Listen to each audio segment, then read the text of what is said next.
What's up, movie lovers? I'm Mike, and this is Gotta Love Them Movies.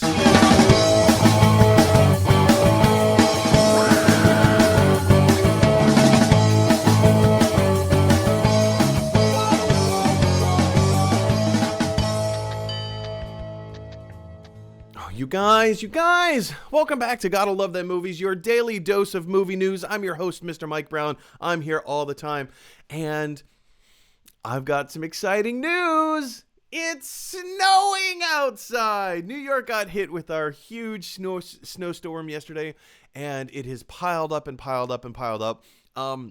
Outside, out on our terrace, kind of balcony, patio area that we have, it is completely filled with snow.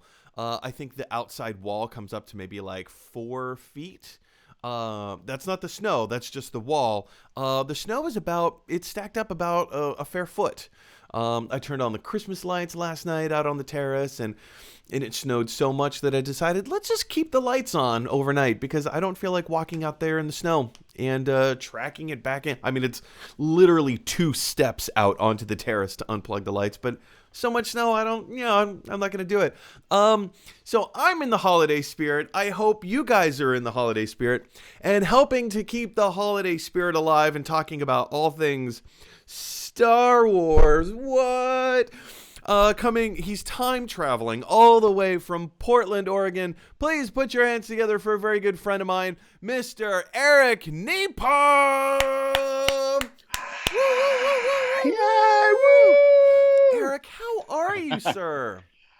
I'm great. Yeah, it is not snowing here. I love that. I think 2 days ago on this, you were trying to talk about the snowstorm where you were, and you had the Pacific Northwest on your mind, and I think that was me, who really wants snow, and all we have is mediocrely cold and incredibly wet. So somehow we created some kind of a psionic pairing in our minds, and you were sending that Pacific Northwest feeling out to me. What a wonderful callback, by the way.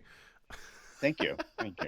It just shows that I did my homework and my research, and I pay attention. Well, or I got incredibly lucky. I mean, we're improvisers, so doing our homework and preparation is not something that comes natural to us. So True. Thank you for going above and beyond. Eric, speaking of being an improviser, tell our guest a little bit about yourself, and what makes you qualified to talk about movies and all that stuff, but specifically Star Wars. Great question. As far as me goes, I teach science and theater, and been doing that for decades and performing for even longer all over the planet, which is pretty awesome and fun. Sci-fi wise, I am super nerdy, love it. I would be recording in my office, but my little studio in my tiny little costume closet is a lot more fun. But my office is full of stuff, including all my original Star Wars figures and toys and such. And to be clear, that's the original toys, not the other one. I was just having this conversation with a friend where those new toys that came out with some of the other movies, like they re-released a bunch of toys where all the characters were like in the late beefed 90s, early 2000s. With the release of the prequels, they did a re-release of, I think it was Kenner that did a re-release of the toys, and they beefed them up, and they're ripped. They look great, but they're not the original figures. They are not. All right. I like how I have my I like it when my toys represent me. I guess that's what it comes down to. Especially Skinny when and I stoic? used to dress up. Oh yeah, nonstop. I think my favorite costume when I was a kid was a full black outfit, as I was the Return of the Jedi Luke with a regular sword, because we didn't have lightsaber toys like we do now, which is awesome. Here, I want to show you real quick. One of our former guests on the show, Chris Booth, he restores Star Wars figures, and so this is a set that I purchased off of him. Of course, I had to put a little bit of black tape on his shoulders because his arms don't stay the way that they are. But yeah, so he acquires these old Star Wars figures, and then he restores them. They're absolutely beautiful. If you guys are interested, if anyone is interested, here I've got another Darth Vader right here. If anyone is interested, let me know, or actually just look up Chris Booth on the social medias, and you guys can be privy to this. Anyway, it's that's super beautiful. cool. And then of course I have like the beefed up ones back there as well, but Of course you because do. they're cheap. They're cheap. They are, and you know what? They're They're fun. fun. They're Who there's cares? We're in a really cool age where all this stuff is mainstream, and we get toys again, and we get things to play with and nerd out about, and I think that's pretty Oh, great. it's So wonderful. It's wonderful, and I love like what you said. It's becoming mainstream, so it's not just like nerdy type things, but like I feel that overall the world is kind of normalizing a little bit. So things that were like meh before are now just kind of like meh. yeah, it's Yeah, fun. it's pretty great. Mostly. All right, guys. So before, obviously, we're going to talk about all things Star Wars today and all of the announcements that Disney made at their investors meeting day. Investors meeting day? You know what I'm talking about. Last Thursday. But before we do that, if you haven't already, jump over to YouTube and type in "Gotta Love Them Movies." When you get to that webpage, you're going to see in the top right-hand corner, there's a little red button that says subscribe. Go ahead and click that button. What clicking that button does is it helps us to widen our subscriber base. But Mike, I understand that you're like watching this on Facebook Live right now, maybe watching the playback on YouTube. Here's the thing, guys. With the more subscribers we get, the more watch content the channel gets. And with the more watched content the channel gets, I begin to qualify to earn ad revenue, making the show my full-time job. So I very much appreciate you doing that and helping us and supporting the channel. And of course, as soon as we hit 1,000 subscribers, the show will be moving from Facebook to YouTube. So just keep that on your radar up there. All right, guys, now it's time to jump in and take a little bit of movie news. What?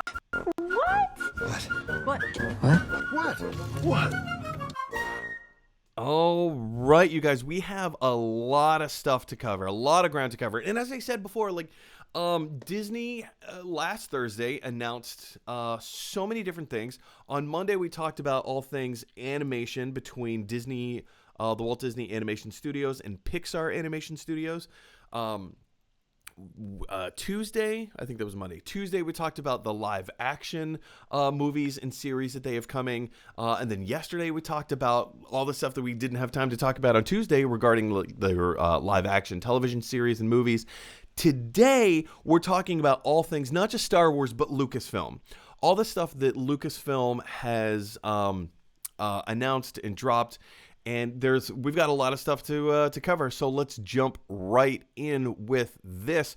The first project that Lucasfilm announced, Lucasfilm had Kathleen Kennedy. She came out on stage and she gave her little intro and opening, and this was the first project that she announced. Now, this particular webpage is from Comic Book Resource. It's really easy to find. Link will be in the description of the video below. But as for Rangers of the New Republic, the official synopsis or kind of the tag behind it says, Jon Favreau and Dave Filoni are developing the original series Rangers of the New Republic, which is set in the timeline of The Mandalorian. And then it goes off and talks a little bit about the Mandalorian there. We don't have a lot of I mean, that's pretty much it. That is pretty much all that we know about Rangers of the New Republic. It takes place during the same time as The Mandalorian, which is currently on Disney Plus now. There's 1.5 seasons currently. This graphic, this logo, evokes fighter pilot. It kind of looks like wings a little bit. Rangers of the New Republic. I feel like we've already seen some of these Rangers, quote unquote, in the Mandalorian series, kind of flying around, kind of space patrol. Maybe that's kind of the subtitle. Maybe it'll be Rangers of the New Republic, Space Patrol. I would love to see that. Eric, you're a big Star Wars guy. Would you like to see Space Patrol? You know, my gut reaction is my original gut reaction was I don't know, but I do love a good fighter pilot. Bring me Top Gun in space and I'm on board, right? Wing Commander and all that fun stuff. I I sadly love that stuff. So I feel like the answer is yes. I mean, we're talking adventure. Right now we have the Mandalorian. Dave Filoni played one of the Rangers in an episode.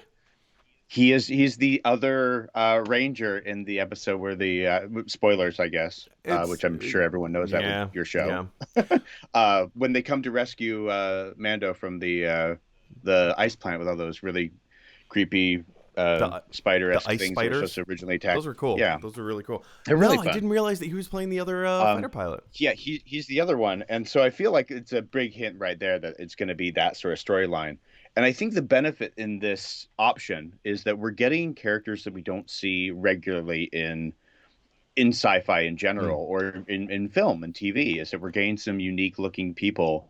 And I think that this is an opportunity because every squadron, when we see them in the Star Wars universe, as it were, everyone has a different look. They're not all cookie cutter characters. And so I think if we get something like this, we're going to get to see some really awesome, unique characters that have every body shape, size, and color. And I think that is, for a society, really good to see.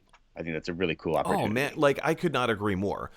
Anytime this has been regurgitated over and over and over again, not just on this show, but plenty of other sources as well. Anytime that you have an opportunity to tell more diverse stories in whatever capacity that means, you're just going to improve the quality of your storytelling. You're going to have more. Even if it's just seeing them on screen, right? Yeah, Even if it's not the story itself. yeah. I mean, just the way, again, like as an improviser, when you have new material to react against, it's so refreshing. I mean, we all love sitting down. Let me again use an improv comparison here. We all love watching Whose Line Is It Anyway? But if you're familiar with those short form games and you've played those short form games, I mean, I worked on a cruise ship for a few months playing short form games, and you play the same games over and over and over and over again, and it becomes easy, it becomes predictable Yeah, from you. The audience still is like, they're crazy impressed, right?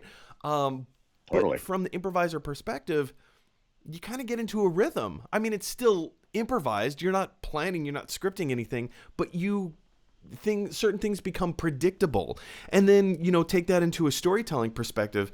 Sometimes things start to become predictable in cyclical when you don't have other elements to bounce off of. So this is one of the things that I love about like the day and age that we live right now is, and especially Disney seems to be embracing this idea of diverse storytelling. I mean, look at all of the other uh, animated and live action projects that we talked about on the show so far this week. For heaven's sake, like I'm blanking. My mind is totally. Look at everything that they're announcing, and I can't think of a single thing. Right? Well, I mean, I think that's kind of the trick to it too, though. We have so much content; it does skirt that fine line of, are we going to hit a point where we're just repeating ourselves and we're recycling the same old material over and over again, or are we going to get that opportunity where now we're going to tell real stories that are brand new? We Yeah. have The Mandalorian, which is coming back with season 3, and it's new and refreshing, but it's also just a space western, which Star Wars has kind of always been, at least at the start. So why not take that and keep going where we can explore new entries and new valleys? And I think this is one of those opportunities that I think we're going to get to see something that we haven't seen in a long time, which is something really adventurous, and we get to see I mean, if they are the Rangers, right, and they are, then there's no excuse not to be just planet hopping every episode. Yeah. We get to go anywhere in the universe with Yeah. with an excuse like this, which is really awesome. I will. Now that you said that, one of my critiques of the Mandalorian, and it's something that you literally just touched on. Every episode, they jump to a different planet. It's that is one thing, because there's only an A storyline. There is no B storyline. Yes. It's I mean, arguably it's not called Mando and Friends. It's called true. Mandalorian and the ability to find a baby there so dang easily. It is a little frustrating though, because it's just the A storyline. There's nothing else happening to support what he's doing, what's going on. I would like to, because they've already brought in. Oh man, now I can't even think of her name. Oh, she plays kind of the one of the, like, the cops, I guess, on one of the planets. She's Oh, yeah, yes. our drop trooper. Thank you. Um, Um, yeah, oh man, her name escaping me is just, it's the most frustrating thing. Anyway, I would, maybe if we saw like more of her storyline and what she's going through, and then we can kind of like cut back and forth and back and forth. I don't know, just having an A storyline the whole time is a little tedious for me in terms of just Yeah. receiving content, because it's the whole thing is, hey, you need to go to this planet and find this person.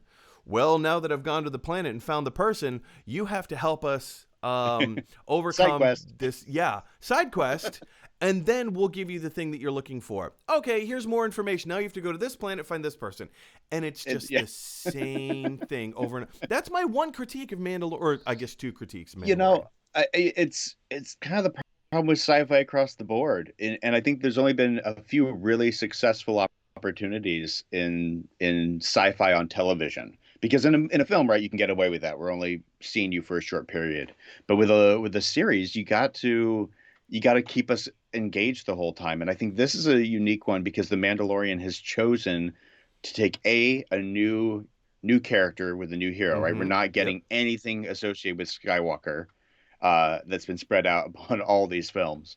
Um, so we're getting to see a little brief moment, but the problem is that we need to make that character interesting and describe the world because we're in a small window of time where we haven't really focused on as far as the universe cinematically Mm-hmm. goes. So I think we're in a really weird scenario where we have to through his lens see each one of these characters. We get a little bit of stuff here and there, right? We get little taste of what it's starting to look like. I mean, just seeing the Rangers episode was a great example of here's what it is out in the rest of the universe. The most recent episode, we got a little taste of where the Empire is and how people maybe feel about being part of the Empire post the war, as it Yeah. were.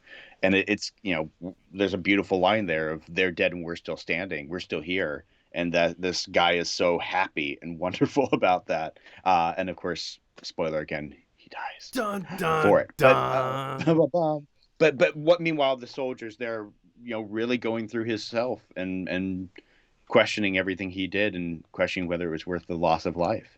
And I think we have a really cool opportunity, and I think Disney is smart in the fact that they're releasing so much stuff in a shotgun Oh approach to man, maybe yeah, fill in so many gaps right yeah. now. Well, again, like one of the things that we've been talking about on the show is that they have amassed 82 million subscribers, something like that. Just over 80 million subscribers in 1 year. Disney Plus has only been around for 1 year, and they have Ugh. Mandalorian, they have Hamilton, and they have their entire library of previous content. That's it. Their Which library. includes Star Wars, Marvel as well Yeah, now. but it's stuff that you've already seen. In terms of new content, they have two things: Mandalorian and Hamilton, and then everything else that you've already seen before. So, And my right, almost 8 year old loves Hamilton and run to watch it again. And I wasn't expecting her to want to watch it the first time. So yeah, my 7-year-old, same thing. Or my 7-year-old, my yeah. 7-year-old niece. Yeah, same thing. Oh, but I do have a 12-year-old, and she has 4 legs. So, There you go. anyway, guys, And I'm sure she'll watch question for you is, what do you think of the show that I literally just forgot the name of?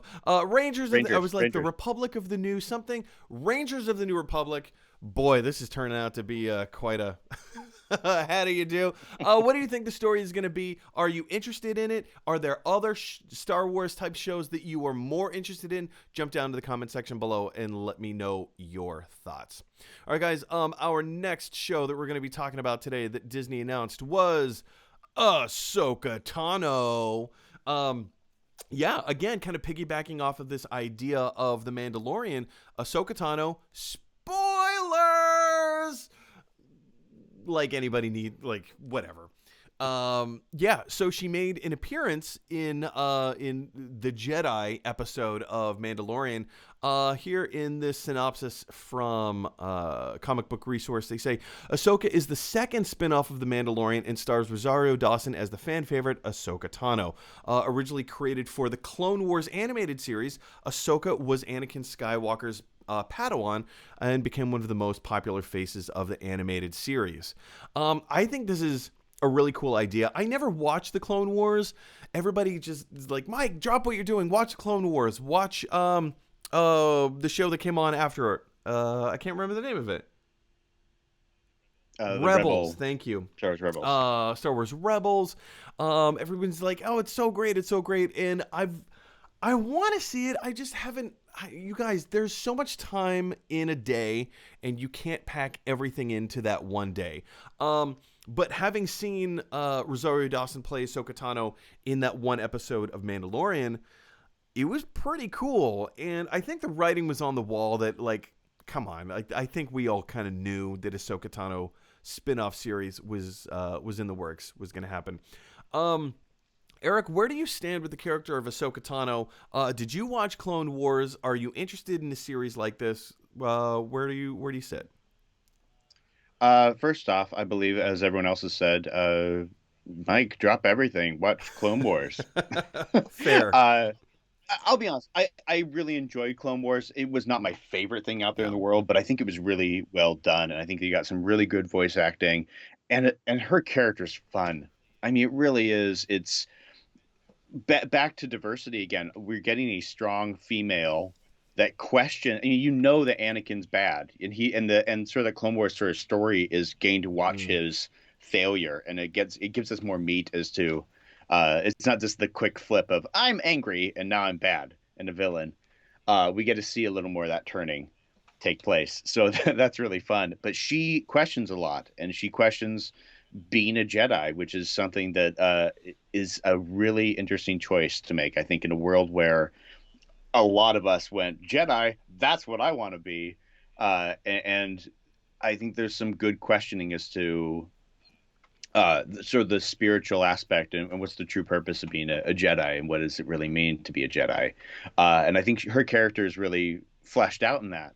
So to know that she was coming in Mandalorian, to know that they had cast Rosario Dawson, who I absolutely adore watching on screen,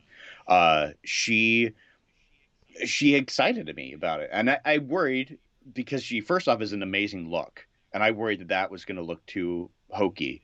But they did it so well to bring her to life on a live action thing that alone was worth it. Gain to get some really good. I mean, it's Disney. They can bring in some really good actors, and they have definitely done that in Mandalorian. So we get some good quality theater. And then we just have some fun writing. I don't think I was expecting a show, and I've heard rumors that maybe like a mini series type thing, a Yeah. little mini special, which I think I'd be happier with. I don't think I want to.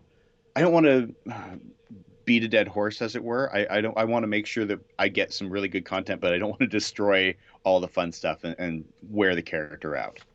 Yeah, no, I agree. I think that's the danger of uh, Star Wars in general. I think that's what made Star Wars so special when it first came out is that there were only, well, first of all, there was only one movie to begin with.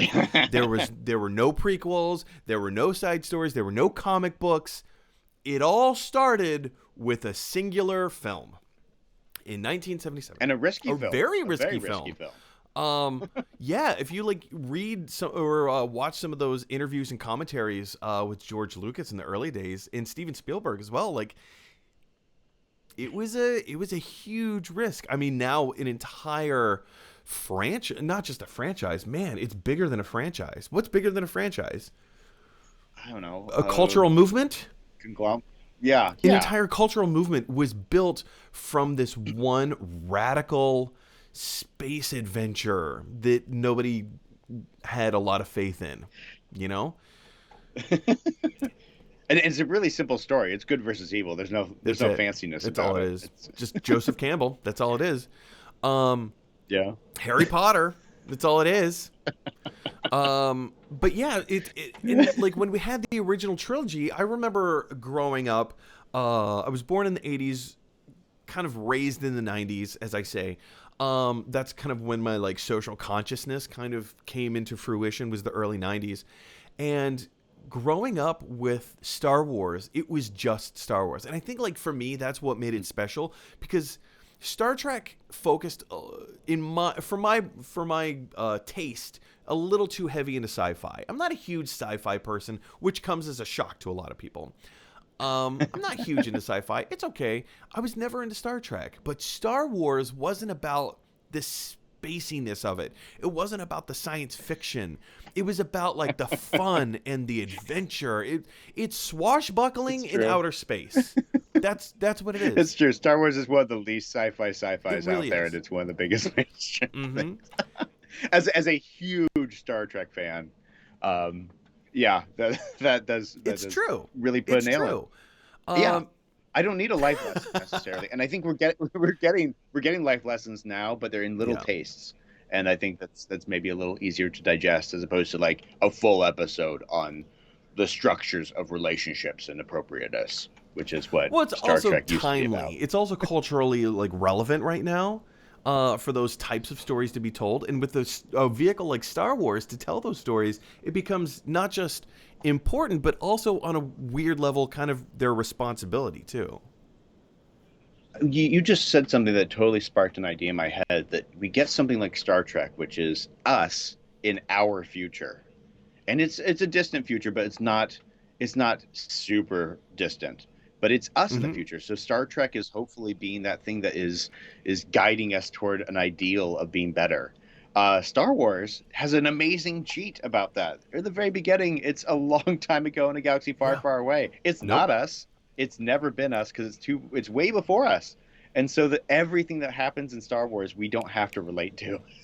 And I think there's something really delightful in Wow. getting to have some really cool characters when they're not us. They may look like us, but there ain't no Earth, and it's nowhere nearby, and we wouldn't even exist. So Hang on a we get to second. do Hang whatever on we a second. Are want. you trying to tell me that the Force isn't real? Midichlorians are totally I don't know what real, those are. and I those no are no no no no. I do not know what those are.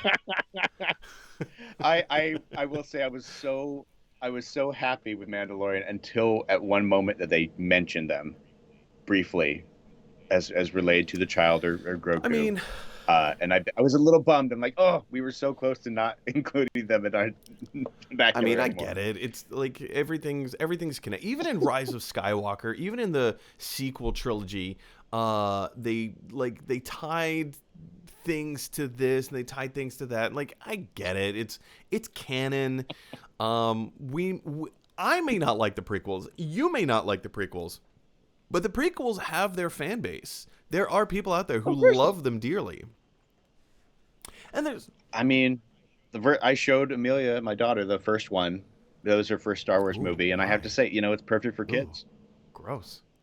Bad parenting. Yeah, well, but it's cartoony It and is. silly and No, no, no. fun. You're exactly right. It is. And I do remember watching it the night it came out in the theater, standing in line, and I remember I enjoyed it. And then I watched it again and realized, did I? I saw it in theaters 3 times, and I convinced myself that I love this film because Star Wars. Yeah, right.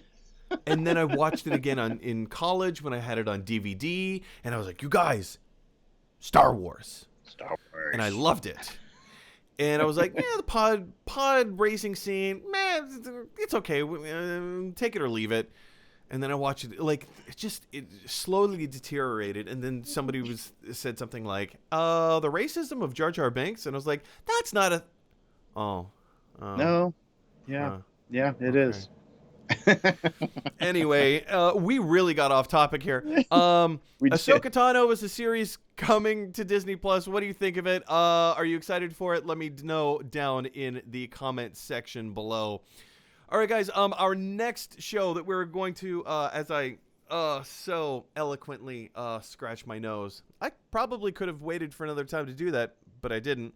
Um, Hey, you got a hey, you niche, you got an got a itch, you niche. got an itch, right? You got to do what you got to do. Next show that we're going to be talking about is, and this is actually a series that I find to be quite interesting. I'm not going to say it's the project that I'm most interested in, but it ranks high on the list, and that is The Acolyte. Jumping into the article here in Comic Book Resource, it says Leslie Headland, known for the Netflix original series Russian Doll, which is 2 thumbs up, will Oh, helm The amazing. No. Acolyte, a mystery thriller set in the High Republic's final days, exploring the sinister secrets of an emerging dark side power. The High Republic is also an upcoming publishing event. The blah blah blah blah blah blah blah. Book. But yeah, you guys, the Acolyte. So within the Jedi, they have Padawans, and then within the Sith, the dark side, they have acolytes. I think this is a really interesting viewpoint because we've never spent that much time delving into the stories of the dark side of the Force, of the evil nature of Star Wars, right? They always pop up as the bad guys to the heroes, but I think this is really interesting that we're going to see a series focused on kind of the dark side of the Force that takes place in the High Republic days, which, if you're not familiar with the High Republic era of Star Wars, that's like 200, 300 years before Phantom Menace. So before the prequel series, yeah. Before the prequel series, yeah. It's like 200 or 300 years before that. So kind of like in the big, like, this is when all the Force, the Jedi, the Sith were like raging full on hardcore, two sides, same coin. I think this sounds awesome. I'm very interested in this. Eric, how familiar are you with like the High Republic era?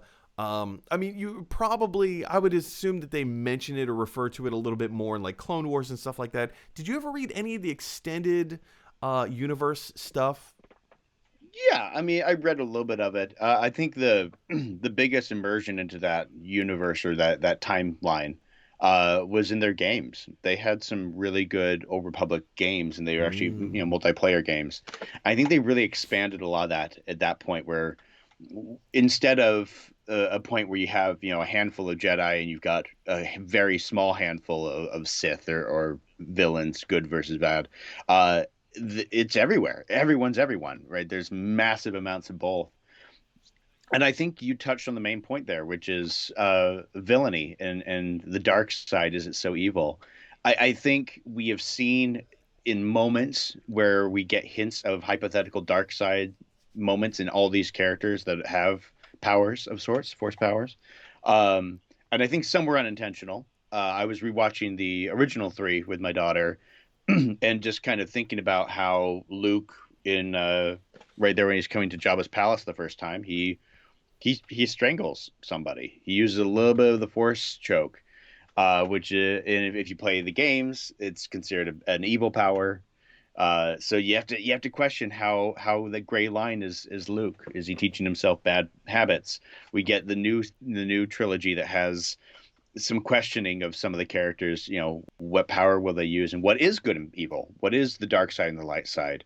And I think that was really the new trilogy across the board. So I think if we get to see some content as to what is the dark side and maybe put a little more humanity on it, we get to know that villainy is not as cut and dry as it used to be.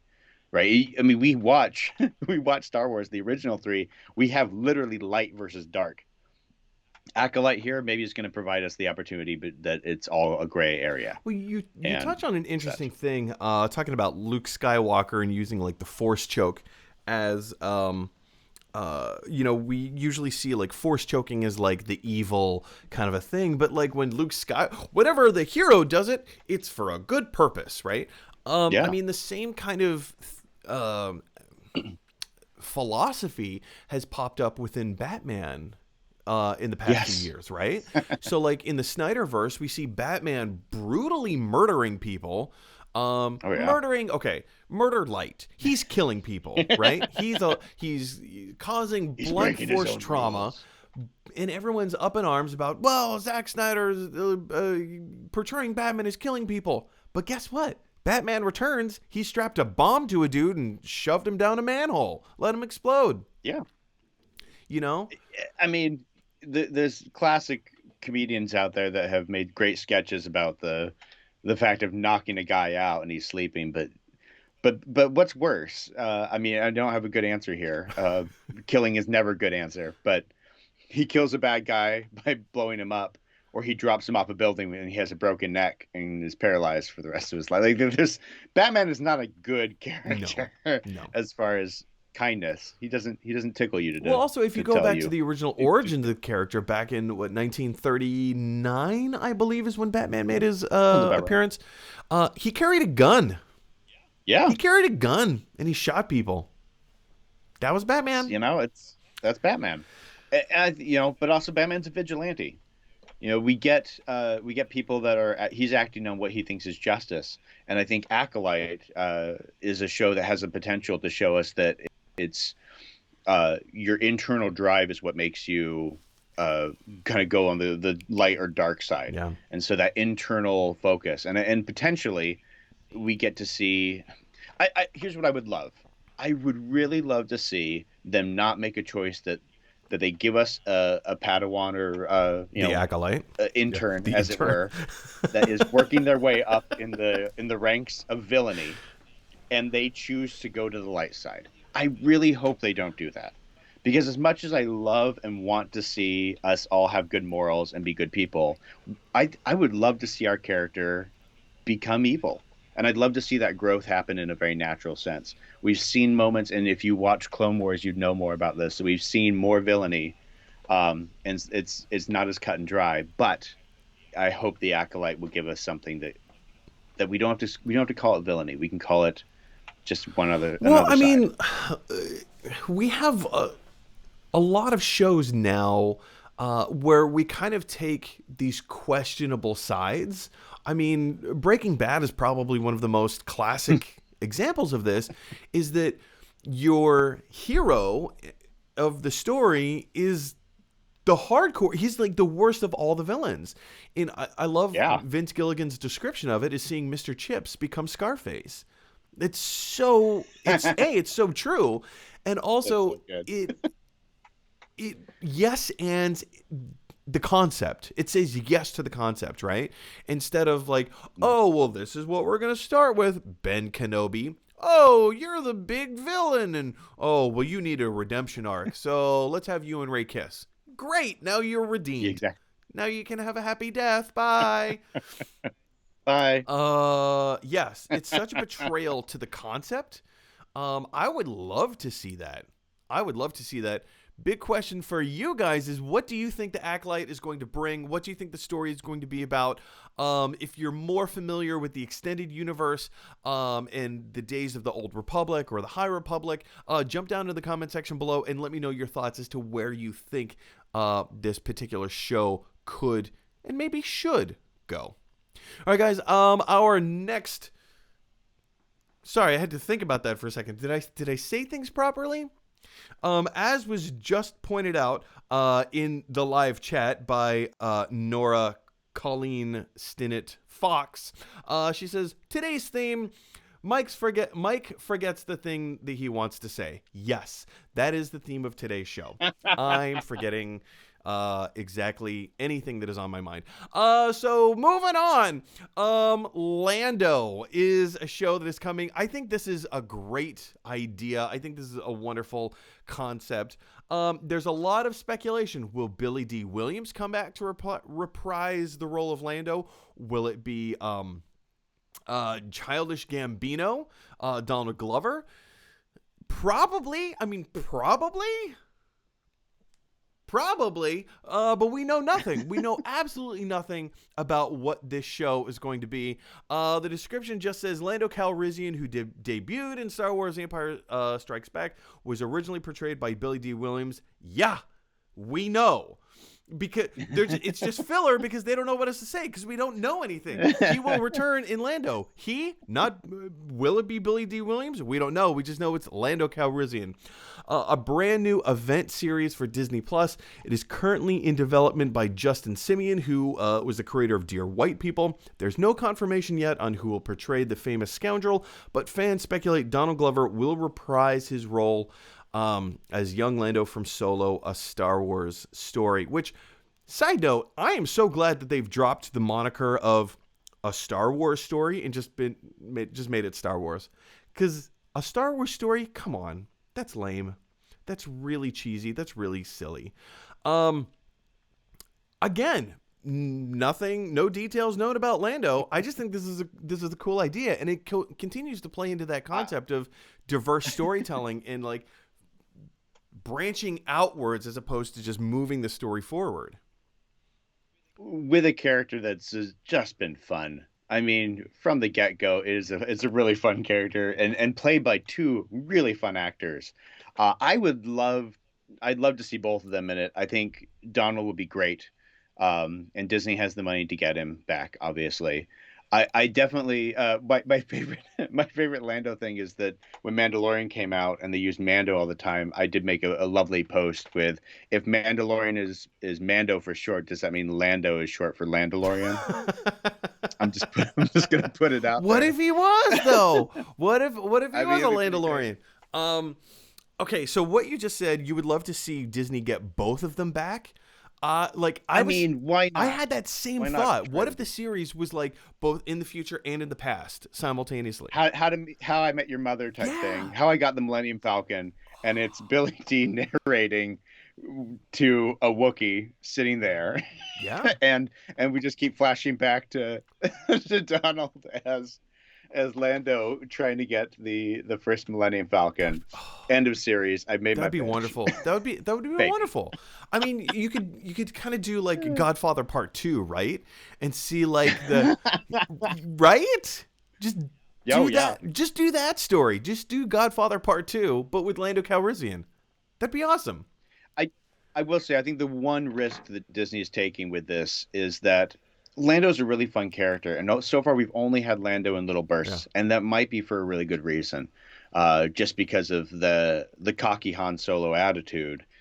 You can't. There's only so much of that you're willing to take. Now we got to see a hint, a little more emotional content with the Solo movie, right? He's got his poor droid has died in his arms, who he really truly loves. So I think we have some flexibility into to being a more diverse character. But if we're not careful, we fall into that trap of here's Lando, and and I think that could get old real It quick. could. I often say in Kevin Feige I trust because he has proven himself over and over and over again.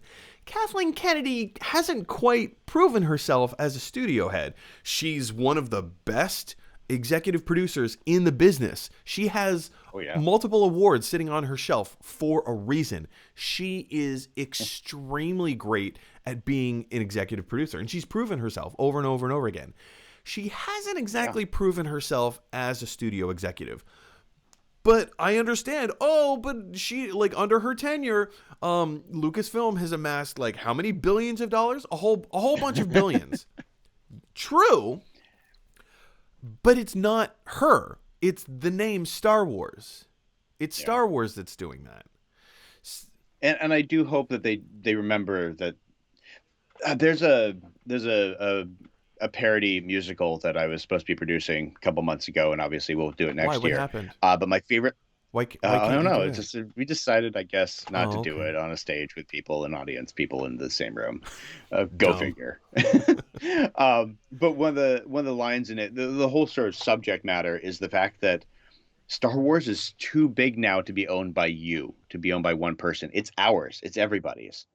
And I think that that she's got a really good opportunity if she pays the right attention to realize I am doing this also for the Yeah. fans. Sure, we're making money, but I have to listen to the people as Yeah. well. Excuse me. It's okay. Well, while you clear your throat, I'll tell you that the Lando I think is one of the best characters in the Star Wars universe because he's got diversity. Not just by skin color. To be clear, he is a character that we were so used to these heroes and their very tight knit style. And the moment we got the new person, Lando, we see a more scoundrelish character, right? Han was our rogue character for a while there, and he actually wasn't that roguish compared to someone like Lando, who is on the top of his own pyramid in the clouds. So I think there's something that could be really fun in going down to a sort of more dirty life. If we go into the seedy underworld of the Star Wars universe, Lando is, I think, the one that will take us there. I agree. I agree. But what do you guys think? What would you like to see from a Lando Calrissian series? Who would you like to see portray Lando Calrissian? Maybe Billy D. Williams. Maybe a little bit of Donald Glover. Maybe there's a third option, and we can have 3 chapters. Who knows? Maybe that's just a little too ridiculous. Into the Landoverse. Into the Landoverse. Yeah, exactly. Why not? Jump on down to the comment section below and let me know your thoughts. All right, guys. Our next project that Disney announced at the, or rather that Lucasfilm announced at the Disney investors meeting, is not something I would have thought. Uh, but I guess we're getting a buddy series in R2D2 and C3PO in a droid story. Again, from this article in Comic Book Resource, along with a number of live action projects, A Droid Story will be a new animated series coming to Disney Plus. Produced by Lucasfilm Animation and Industrial Light and Magic, the show will start on star the most iconic duo of droids in Star Wars history, C3PO and R2D2. There will also be a new hero, but they are unknown at the time of this writing, as is the release date. So that seems a little interesting, I guess. Interesting with an asterisk next to it. I'm all for expanding the Star Wars universe and kind of going off in different adventures and whatever. And I understand it's an animated series about some of the most beloved characters, R2D2 and C3PO, which let's rewind like 40 years and go back to 1977 for a second. What do you think, like, if you were to tell George Lucas, hey, listen, these two silly robots that you've created are going to be so culturally huge.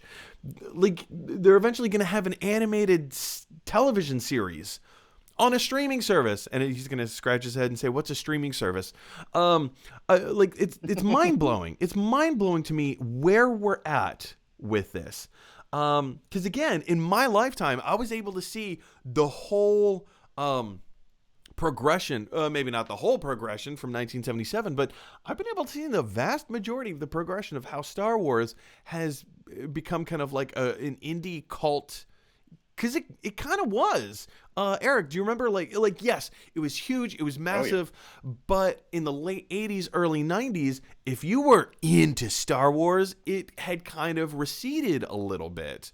The polished nature had been worn off. It still had its hardcore fans, but it kind of became like this nerdy thing of like, if you're a bro, okay, yeah, you like Star Wars, but you don't want to admit that you like Star Wars, you know?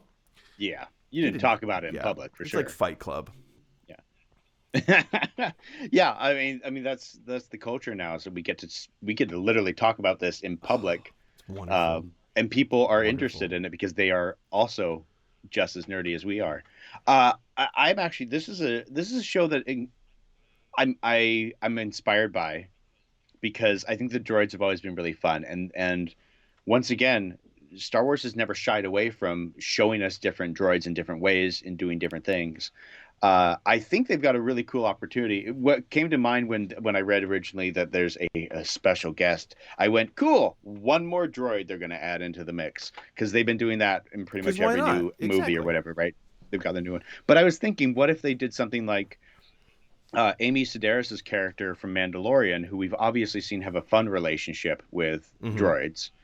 And she's just delightfully fun, and Mandalorian's put in a lot of comedian actors into their mix. I mean, I would totally watch an Amy Sedaris mixing with a protocol droid combo on a regular basis, with R2 beeping in the corner the whole time. Well, actually, R2's getting everything done. Amy is being sassy. C3PO's trying to be his best possible thing. It's not a bad C3PO impression there. Well, thank you.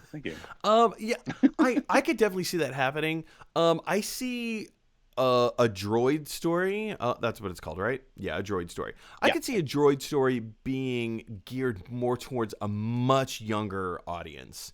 Yes. Kind of like pre-7-year-old, maybe from like 5 to 7. Oh. Like really, really young. Let's learn the alphabet through the planets.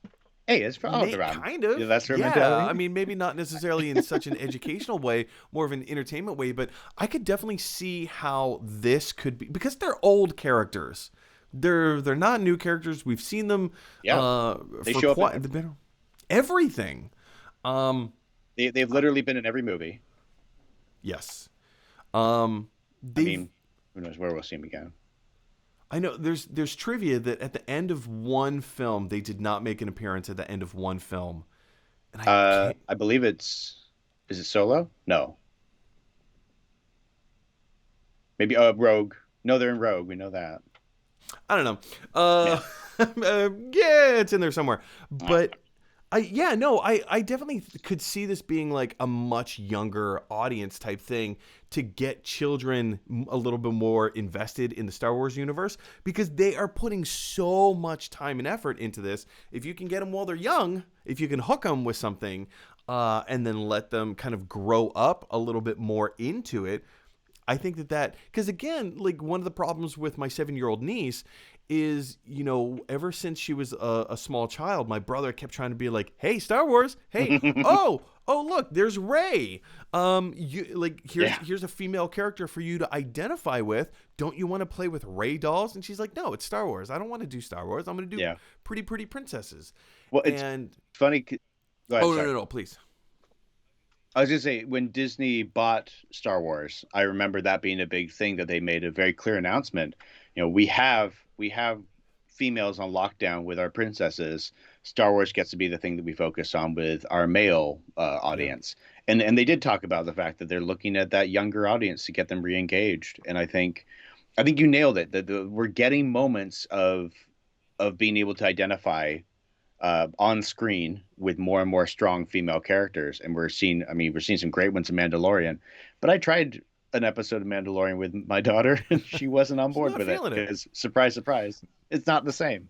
Um, but I think you're right. A show for a younger audience would be delightful. Animation's always a great way to do it, and you've got two characters that have always been, in a way, a through line through the whole Star Wars universe, and really good storytellers. I mean, one of them is literally a storyteller for Mm-hmm. for his job. Yep. So I think we get some really cool opportunities if this goes that direction.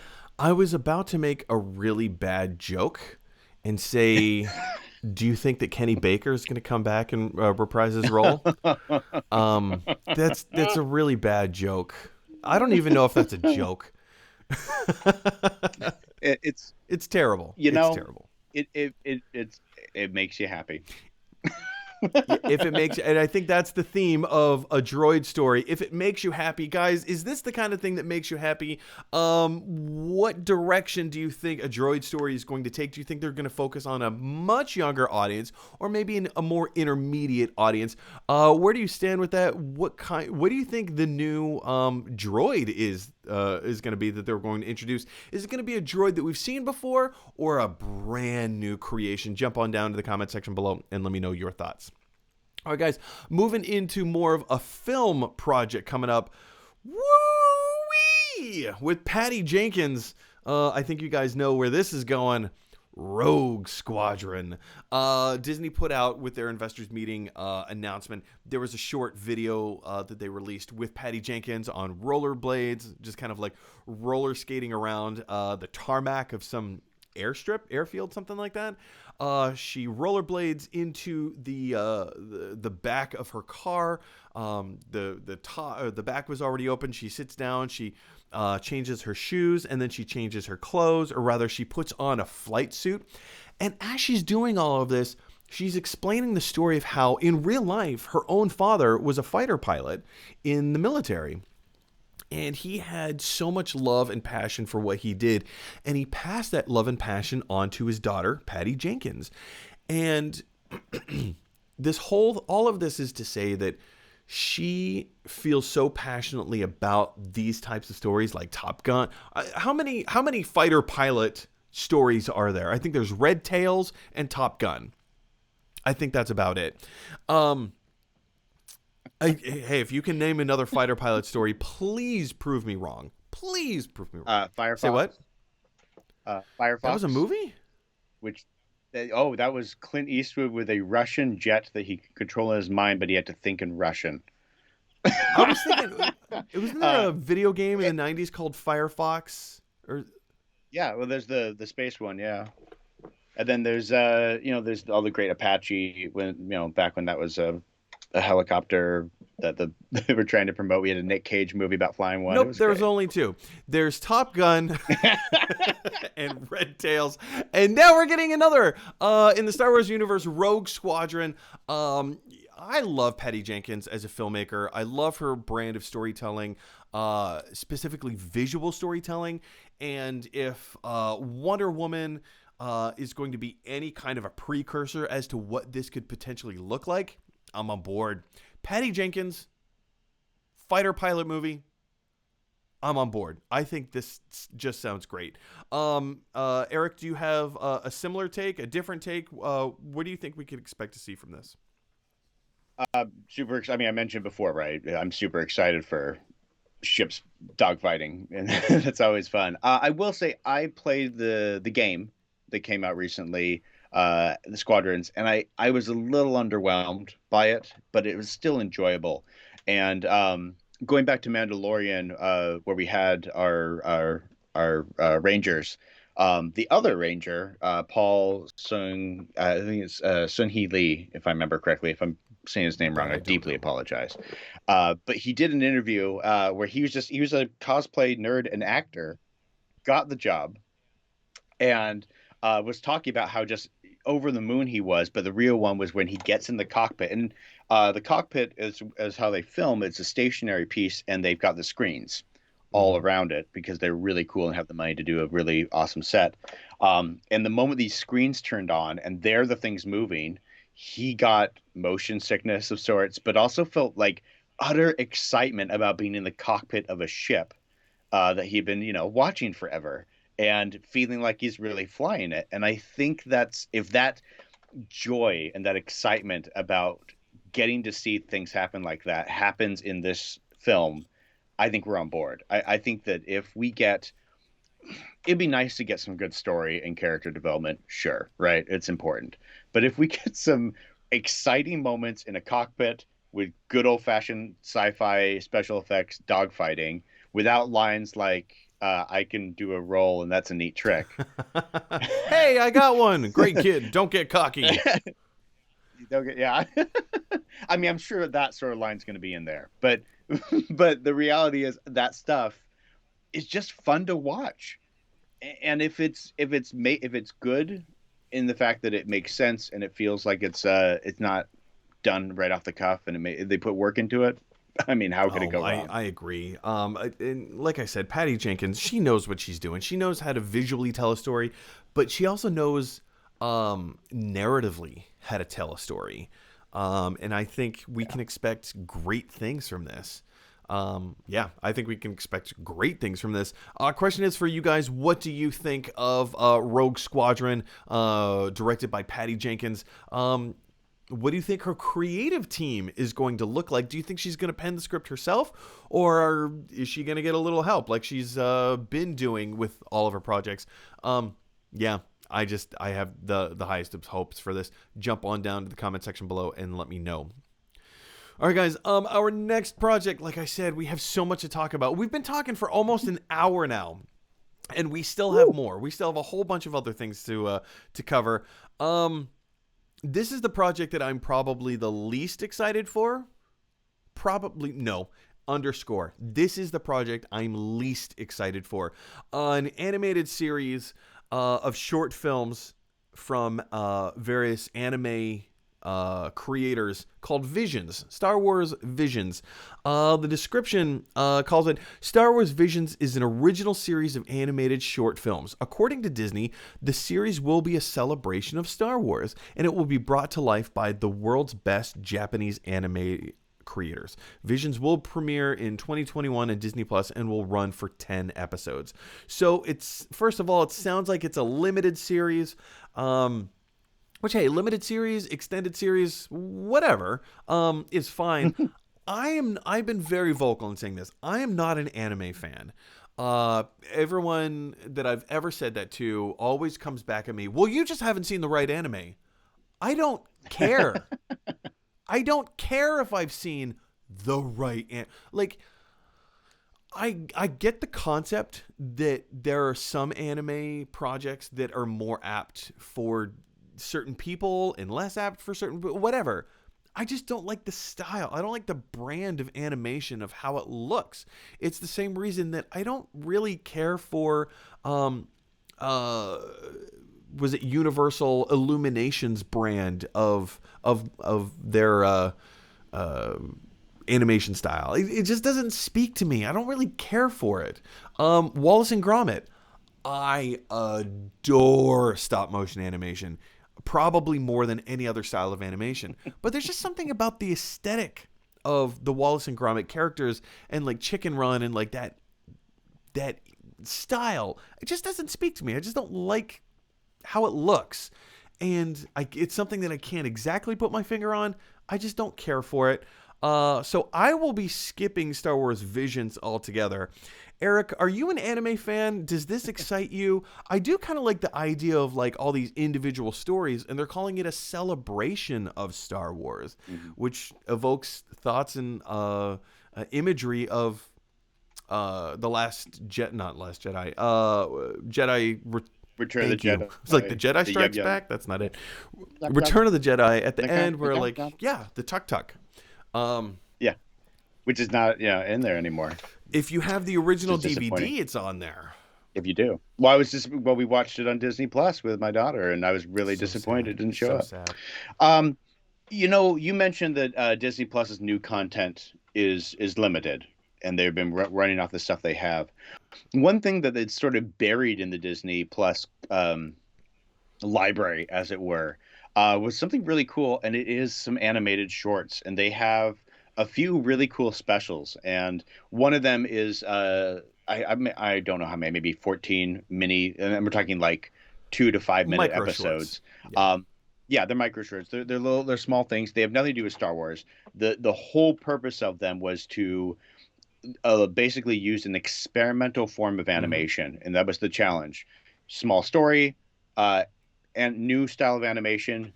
Give me a short and see what happens. And they're almost all incredibly delightful. So in that, and the best part about it. oh sorry, in Yeah, that go ahead. regard, one Sorry. of my guests on Monday, Tracy Mull, her sister is one of the animators who created one of those original shorts. Yeah. Very cool. They're worth it. And if you even if you don't like animation, I think it's worth it because it's good storytelling. Um, they're just simple and fun, and every single one of them's different in every way, shape, and form. From the sound, the look, the feel, and the story. Some are audio based, some are visual based, and there's everything in between. And I hope. Do I want this? No, I didn't need it. I don't know if anyone even asked for it. But I hope that this is that same thing where instead of us getting deep into some really crazy animated version of a Star Wars moment, that we're really just going to get some vignettes in the universe and some cool creators like, here's a cool mini story, and we're talking like 5 minutes. I don't want like anything extended. And we get to see some different animation styles. I know they're focused. They're saying anime. I'm willing to bet you we're going to get some amazingly varied styles, and some of them will be hand drawn, some of them will be computer based, and I'm willing to bet you they will look impressive. And I hope that they have a through line or a theme. Disney's re-released there's some Zenimations, which are these moments of all their content, but with all the dialogue out, and they just use sound effects, and it highlights the sound effect stuff. Interesting. It's kind of great, and also it's a really good way to put a kid to sleep. In the end, it's like, here's a quick 5 minute thing that's supposed to be calming and relaxing. I hope that if they put that same focus and the same care into it, I think they can come out with a real win. I don't disagree with any of that. And I think I think that it's from a creative perspective, I think it's important, first of all, that they have projects like this. And I also think it's fascinating. I think it's brilliant. I think it's wonderful. It gives other people a voice and an opportunity that they otherwise wouldn't have had. And delving into what you said about the varying styles of anime, I think is also really interesting. Taking my personal distaste for anime out of the equation, I think that's fascinating, and I think that could be really creative and really interesting and draw in a lot of really interesting audiences. And even from the storytelling perspective of having like smaller stories, in this format, I think is as I kick my microphone over, I think is very interesting, and that is something that I would like to see. Yeah, I'm just not. You know what? I'll give it this. In all candor, I will wait for the trailers to come out, and if it looks like something that isn't going Totally. to be like super hardcore anime, because that was something that I was hoping with. Oh, was it Gotham Knights? I believe. Mm, There was an animated film. I think it was called Gotham Knights, maybe like 10 or 15 years ago. Uh, yeah. Came out on DVD, obviously also digital, and I was like, okay, you know what? If I'm going to get into anime, it's gonna be this, and it's the same thing, a series of shorts of various anime styles, revolving around Batman and whatever. Hmm. I still own the DVD. I still have only watched half of it. I mean, if it's not your style, it's Not not my your style. style. And I do wonder who asked for this because I don't know if anyone really did ask for it specifically. But if they put the energy and the effort in, it could be You really know, delightful. who asked for this? Maybe not a lot of people, but I think it is a smart move on the creative's part, or maybe the studio Hmm. part, to say this is an emerging, like, anime has a massive fan base. Oh yeah. Massive. And to delve into, like, to kind of dip your toe into that anime pool a little bit, I think is kind of a smart move on their part. Yeah. I mean, it's going to happen anyway. So this way they get to have some Yeah. control over what's out there. And I think it's Yeah. it's good. And fingers crossed, it's Hope, fun. fingers crossed, it's fun. Anyway, guys, what do you think of Star Wars Visions? What do you hope for? What kind of stories would you like to see be told? Would you like to see more Skywalker related stuff, or would you like to see more extended stuff? Jump on down to the comment section below and let me know your thoughts. All right, guys, we've been covering a lot of stuff on the comic book resource page. Now we're going to jump over to StarWars.com and see what some of the more projects that they have listed there. First project, something that is as little as known about any of the projects that we've talked about today. Even less is known about this project, and that is an untitled Taika Waititi film. So StarWars.com is I guess reporting, but this is also based off of the announcement that was made last Thursday. A brand new Star Wars feature with acclaimed filmmaker and Academy Award winner Taika Waititi is in development. Taika's approach to Star Wars will be fresh, unexpected, and ... unique. His enormous talent and sense of humor will ensure the audiences are in for an unforgettable ride. And you guys, I have to be honest. This excites me so much. I think this is going to be so cool. This is probably as excited as I am for a Patty Jenkins Rogue Squadron movie. I don't care what story Taika Waititi decides to tell. Every project he's ever worked on, without exception, I have unabashedly loved. It's completely Yeah. wonderful, and he's just a wonderful human being with a wonderful sense of humor, and who knows what it's going to be like. But hey, if it's anything like what Thor Ragnarok turned out to be, I'm in. He is such and New Zealanders in general, actually. I think there's a hidden resource in performers in New Zealand that are finally coming out as far as becoming more Yeah, mainstream. Their skill and talent as performers is one thing. Their ability to interact with each other is delightfully another. You talked briefly about the fact that you and I are both improvisers. I think Taika has a really good keen awareness of what it means to be a yeah, storyteller while also knowing that there's the community. Improv for many people, they don't realize that it's actually all about connection with your partner. I want to make you look good, you make me look good, we make each other look awesome. And I think Taika's smart enough in his career to know that there are other people just as talented in different ways yeah. than he is, and he brings those people in so well, and he highlights them so well. you know I think you're right. I don't want to say he can't do no wrong because it's going to happen. Well, everybody has a Producers bad and day at the companies office. wouldn't Like want to. Spielberg Yeah, is arguably one of he's going yeah, higher and oh higher. yeah, exactly. Spielberg is arguably one of the best filmmakers of all time, arguably. And we can all point out a few films, Indiana Jones and Kingdom of the Crystal Skull, that have just been What? complete garbage. Complete garbage. Um, If you don't want to talk about midichlorians, I don't want to talk about that movie what existing movie? either. I Exactly. don't know what you're talking about. But yeah, I mean, like, yeah, everybody has a bad day at the office. There have been times working on an airplane that I have been less than savory. I hope that I'm more savory than not. When I'm at work, and just like this show, like we all have bad days at the office, but Yeah. I think that with such a high profile type thing, but then again, high profile doesn't necessarily mean anything. Yeah. We've had high profile things in the past, kind of Turn to Dust, Rise of Skywalker, and that doesn't preclude anything from happening, but I think given his proclivity towards inclusion, to not just in like other demographics, but in terms of real, like, kind of piggybacking off what you were saying, Eric, understanding that style of storytelling and the type of storytelling that he's doing, and allowing other people to have just as much of a voice as his.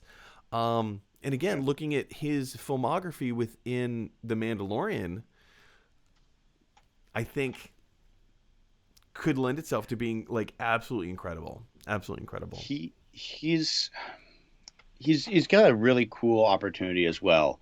I think he, along with a lot of other directors and writers and producers, I'm thinking the Edgar Wrights, I'm thinking the Tarantinos. These are people that are very niche in what they do, but in reality, they are the ones that actually care. I Yeah. mean, Mandalorian's a great example. John Favreau, who is a nerd, who has created so much nerdy stuff Mm-hmm. for us in the big screen. He puts that effort in. He's not just doing it because it's a paycheck. He's a fan, and he's willing to put the effort and the energy in to make something that the fans want as well, because he wants it. Seth Rogen. is also one of those. Seth Rogen is another one of those that I am constantly surprised in the fact that's a really good Seth Rogen laugh. When I grow my beard but out that a little bit more, mentality you'll of- see. I can see it. I can totally see it. Um, but that mentality of he puts the effort in, puts the energy forward, and it's not something that if he cannot rush it, it's a win. And my biggest worry is that Taika's getting bigger and bigger and bigger, and there's always production and producer pressure on these sort of things, and there's a small worry that at some point it's going to become a get out of here. We got someone else we're going to bring in because we want this and this and this, and you're saying no to it.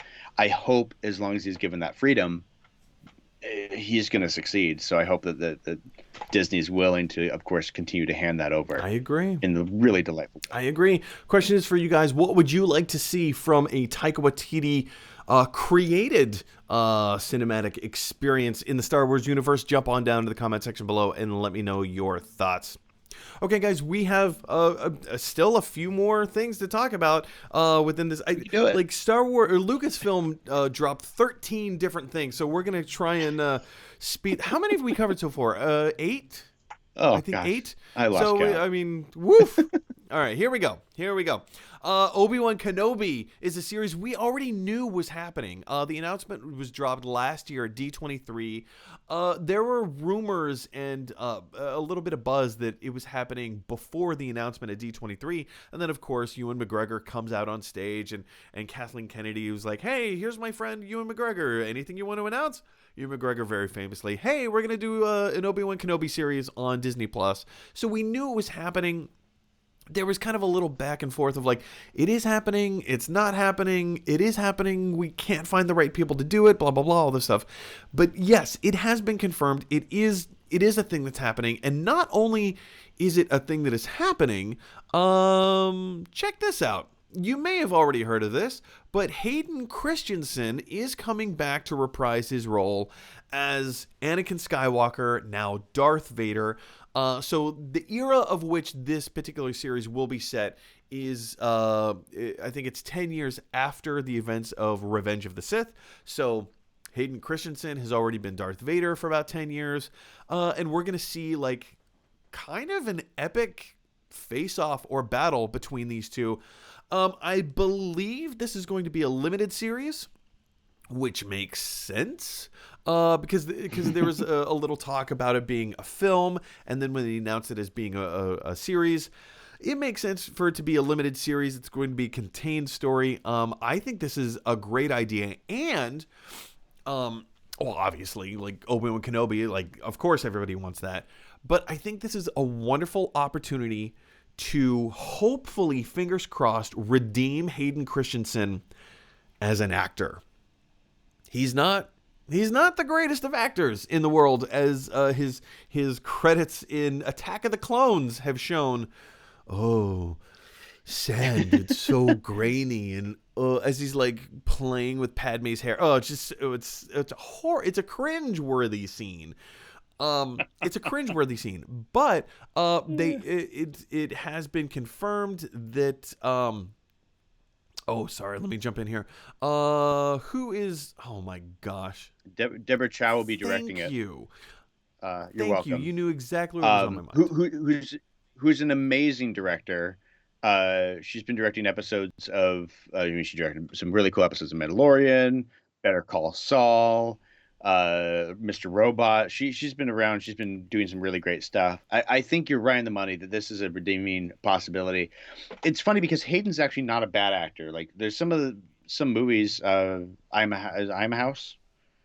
Where he's really great, and I hate to say it, and I don't hate to say it. I think I'm happy to say it. I think it came down to the writing. Yeah. Yeah, I think it was very much on the writing, and I don't think they intentionally made Anakin a whiny baby to make it match Luke Skywalker's whiny babiness, but it worked. Yeah. And unfortunately, Hayden got that role, and I think how could you? I mean, I would never say no to that role. Yeah. No. But I want to put so much of the weight on the writing of those two movies that I think was the real downfall. And I would love to see this be a redemption opportunity for him. Well, to reignite I think it's that. also incumbent upon the director as well. Like George Lucas very famously did not give much of his cast direction, like because he was so focused on creating the story and telling the story that whenever his actors kind of came to him with like, how do you want me to play this?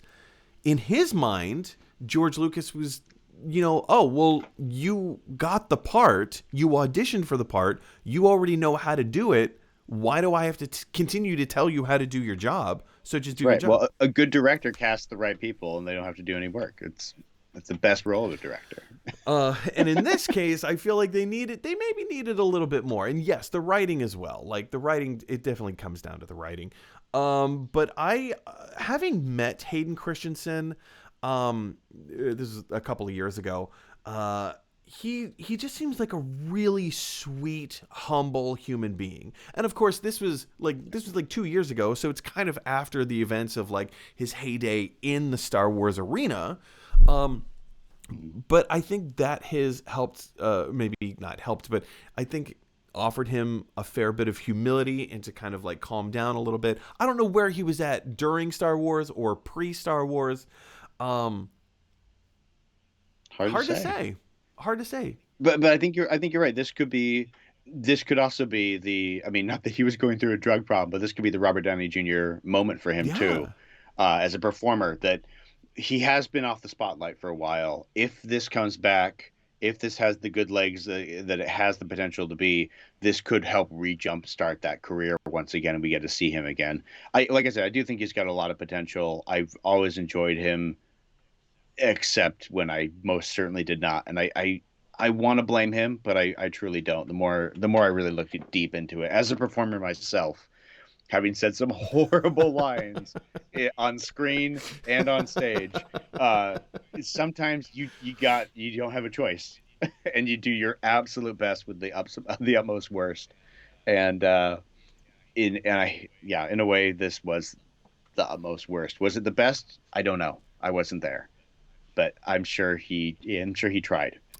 And I would love to see something really delightful with top-notch stars like this. Once again, these are A-list Yeah, names. it's true. So who knows who would cameo in an A-list name Oh like that? man, can you just imagine like who else, like what other characters that they would cast in this? I mean, like you've got two It'd be big great. names right there, Hayden Christensen and Ewan McGregor, but just to fill out like the other cast, this could be.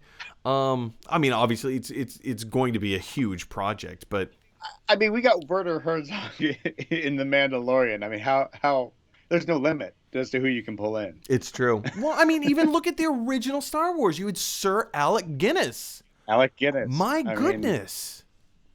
who is so against some weird sci-fi flick and was smart enough to be the only one to also take money in pro in a stake in I shares, agree, man. which is like, Who has that kind of foresight? Who thinks ugh, about that? obviously the great Alec Anyway, Guinness. guys, what are you looking forward to in the new Obi-Wan Kenobi series coming out? What do you think of Hayden Christensen reprising his role? Do you think this is a mistake, or do you think that this is a wonderful opportunity with Deborah Chow helming the project to give Hayden Christensen more of an opportunity to spread his wings and to hopefully redeem himself? Jump on down to the comment section below and let me know. I'll add Oh yeah, I'll just add real quickly. My one worry would be you put a big name star in a Vader outfit. The entire thing doesn't really matter who's under the suit. But then I think Mandalorian, and they have done an amazing job with someone who's been under a helmet the entire time, with a few exceptions. And I think wait, it could work. It could work really great. It helps to have a real a actor under few exceptions? there. Dun, dun, Spoilers. dun. Yeah, I agree. I totally agree. But yeah, like we said, jump down to the comment section below and let us know what is on your brain. Maybe that should be my new tagline. What's on your brain? Yeah. Jump into the comment section. What's on your brain? Maybe we'll try that. We'll see where that goes. Um, Ex- Spill your brains down Spill below. your brains down below. I like it. Gotta love that movies. Hashtag spill your brains. All right, guys. So weird. I love it. Spill your It is. brains. I love it. I like the visual of that too. Just kind of like spill, spill, spill, spill, spill, and just A put little your flip top head. cranium right back on. Okay, Yeah. guys. We have 3 more projects to talk about. And the show usually tries to keep it under an hour and a half, and we're already at the. We're almost there. We can do Oh it. We can do it. man, we're at the 65-minute mark. Are we? Pretty close to it. The next Sure. project we're talking about is Cassian Andor. This is the next big like high profile thing. One of the things that audiences loved about Rogue One was that it was an original story. It fed directly into the events of like the Skywalker saga. But we also this was our first outing with kind of more diverse characters. People who weren't, dare I say, white, right? And with Cassian Andor, I think a lot of audiences latched onto this idea, and they liked his rugged nature. They liked the type of character that he was, and myself included. I had I had a few issues with the way he was presented at the time that he was presented, right? Because there were obvious secrets about his character that we didn't know at the time, and the way his decision-making process happened, it seemed a little erratic in the moment because we didn't really know this character yet.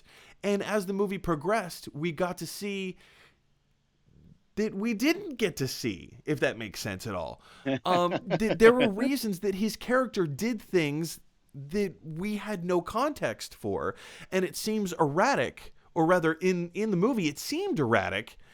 And I love that we're now getting a Cassian Andor series that takes place before Rogue One. Spoiler, he died. So I think this is really cool. actually very interested in this.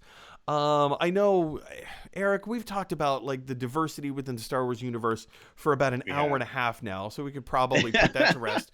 Um, this just seems like a really natural progression in terms of storytelling and what stories to tell. Yeah, are you? I I'm a huge James Bond fan. So a spy story, which is what I mean. He is.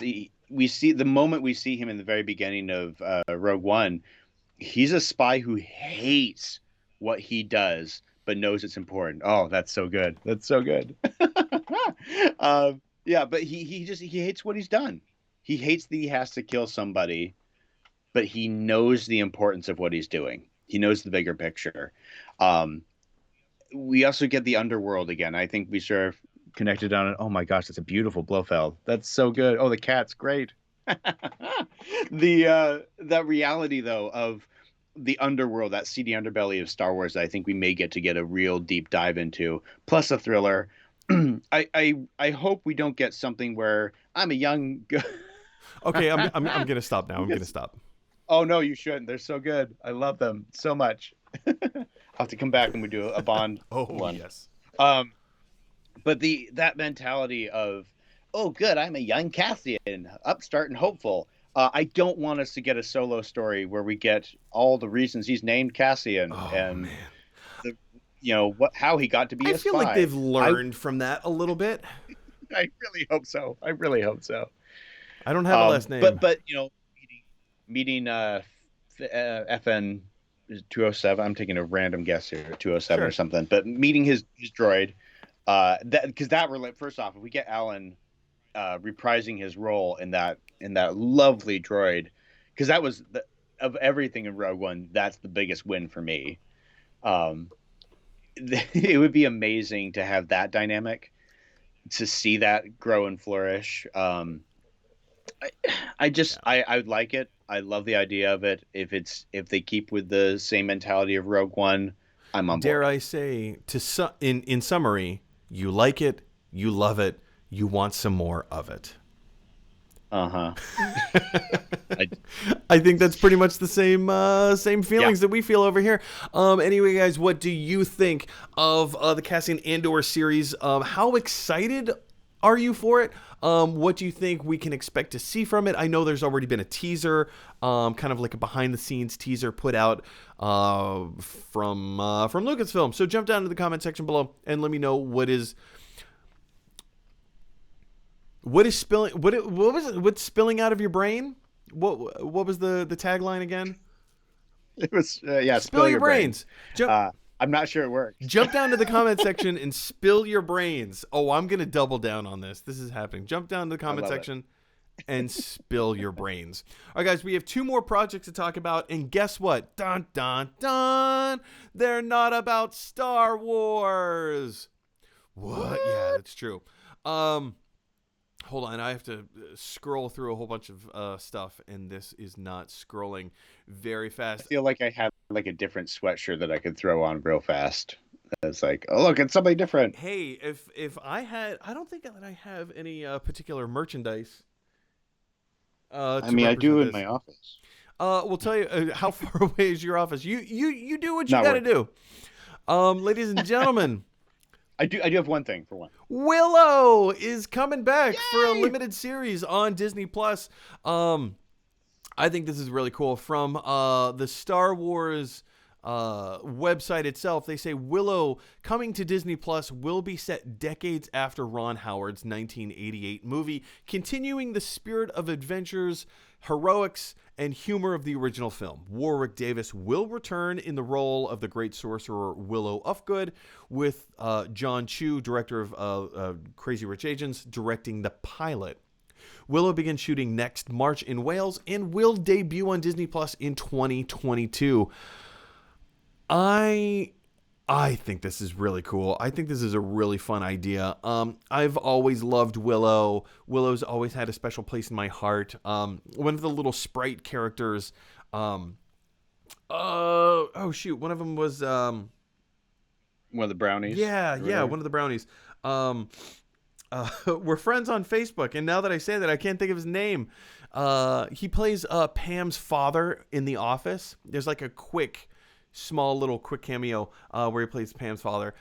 Not even worth mentioning, so I don't even know why I did it. Hello, name drop that I can't remember the name. But this is such an endearing property, and I think given today's technology, the way that the film industry has progressed, I think a lot of us would like to see what a 2022 Willow would look like. I think it's really cool. I think there's a lot of different stories that we can see kind of happen within this universe. Because with the series, I mean, it has a film and now a series, they're probably going to have to expand the universe. Excuse me, or maybe the world. Expand the world of Willow a little bit.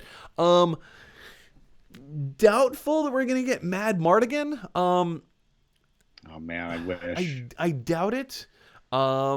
I doubt it too. It's possible. But again, like if you're doing a Willow series, you have to introduce new characters. You have to give them new adventures. And if it's just going to be Willow as the new sorcerer, as well, I guess it's what, like 30, almost 40 years later, close to it.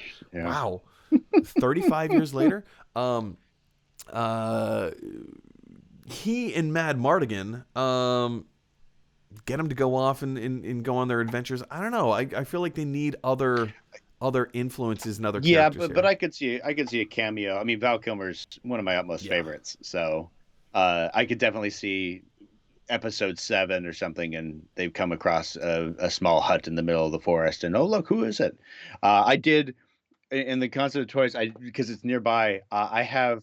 Let's see if I can make sure my screen doesn't cover this a little bit. This is my Willow toy from like McDonald's or something back then. It's ridiculous. Cast iron base, and that's hardened plastic that I'm sure has asbestos or something inside it. Well, the base is definitely a metal base, and I mean it's Tonka that made it. I don't know where. I can't remember what fast food industry. I very much distinctly remember getting it though. Yeah, I mean, look at Game of Thrones. It was great for a lot of people. I watched the whole thing, whether I enjoyed all of it or not, it's irrelevant because I watched it all. I think Willow is another sword and sorcery show that I think has got the acclaim, and we're of the age that we want to see it. So I think that this is a really awesome opportunity that we're hitting that we don't get, right? We've got The Witcher, which is hitting that sort of taste, but we're behind on that because of COVID. This will be a new one that we also get that lovely feel of with magic and swords. I want to touch on something that you just said about making the Game of Thrones comparison. Game of Thrones is wonderful, or rather the first few seasons are absolutely incredible. Last season was divisive in... Last two seasons, very, very divisive.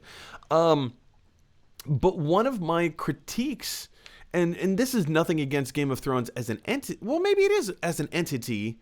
for my taste, I would have liked to have seen a little bit more sorcery in it. There was sorcery that happens, but it's not the main focal point of the story. And that's fine, because it gets to be what it was telling the story that George R. R. Martin wanted to tell, right?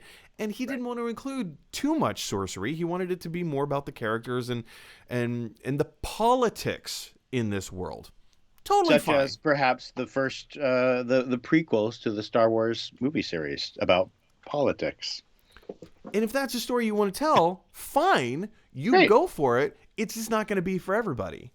Yeah, most of us may not want that.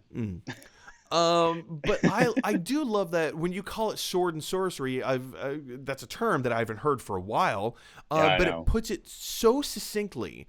That's one of the things that I love about Lord of the Rings. That's one of the things that I love about the original animated Rankin and Bass film, The Hobbit. The live action films not so much. And also Willow. I love that aspect of Willow, and even maybe to a certain extent, The Never-Ending Story, Never Ending to a certain Story, extent. Legend. Yeah. We get such really good. This era, late '80s, early '90s, was full of some really cool storytelling with some great actors, with a lot of fog machine in the forest, Yeah. and what was at the time some impressive special effects, and now is most ridiculous. I mean, I could do much better on my cell phone, let alone any of the other stuff. So if this is an opportunity to bring back that style, but also take us into a magical realm where we get some magic, man, I think it's gonna be a blast.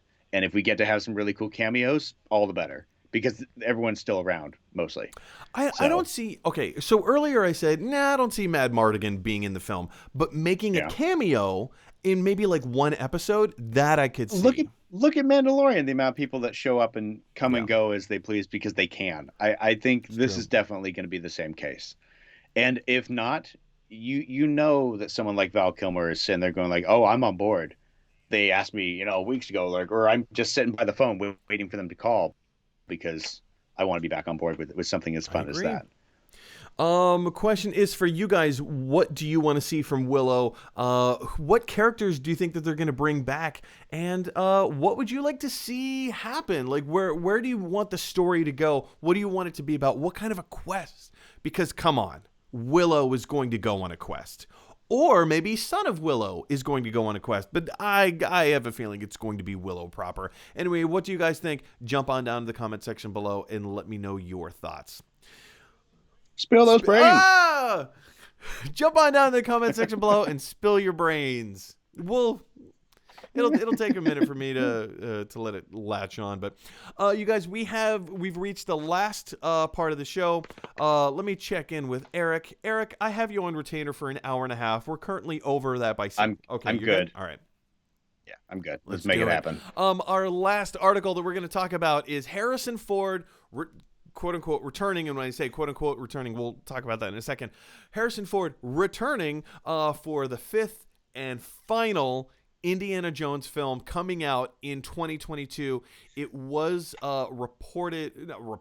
it was announced at last Thursday that Harrison Ford will be coming back for the fifth and final film, Indiana Jones, produced by Lucasfilm, this last Thursday during the investors meeting. Let me cross my arms here for a second. All right. All right. So when we say the fifth and final movie, I think what we really mean is the fourth and final movie. Is what we really mean by that. Harrison Ford is 78 years old. He's 78. By the time that this thing starts filming, first of all, there was a film that was supposed to come out in 2016. That didn't Right. happen. And then it got pushed back to 2021, and then COVID, and now it's been pushed back to 2022. Indiana Jones Indiana Jones 5 is a property that Lucasfilm has been continually saying it's coming. No, it's coming. It's still coming. You guys, we have Indiana Jones 5 and it's coming. Don't worry, it's coming. Who's going to be in it? Harrison Ford's going to be in it. Harrison Ford, what do you have to say about it? I'm going to be in it. It's coming. That's a good impression of Ford too. That's Thank you. pretty solid. Thank you. Give me back my family. I want my family. Get off my plane.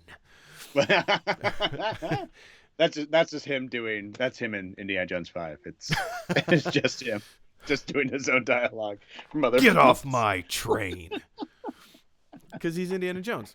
No tick. Eric, I have no idea why your window decided to resize itself, but that's an issue we can address later. I'm fine with it. He's tiny Eric.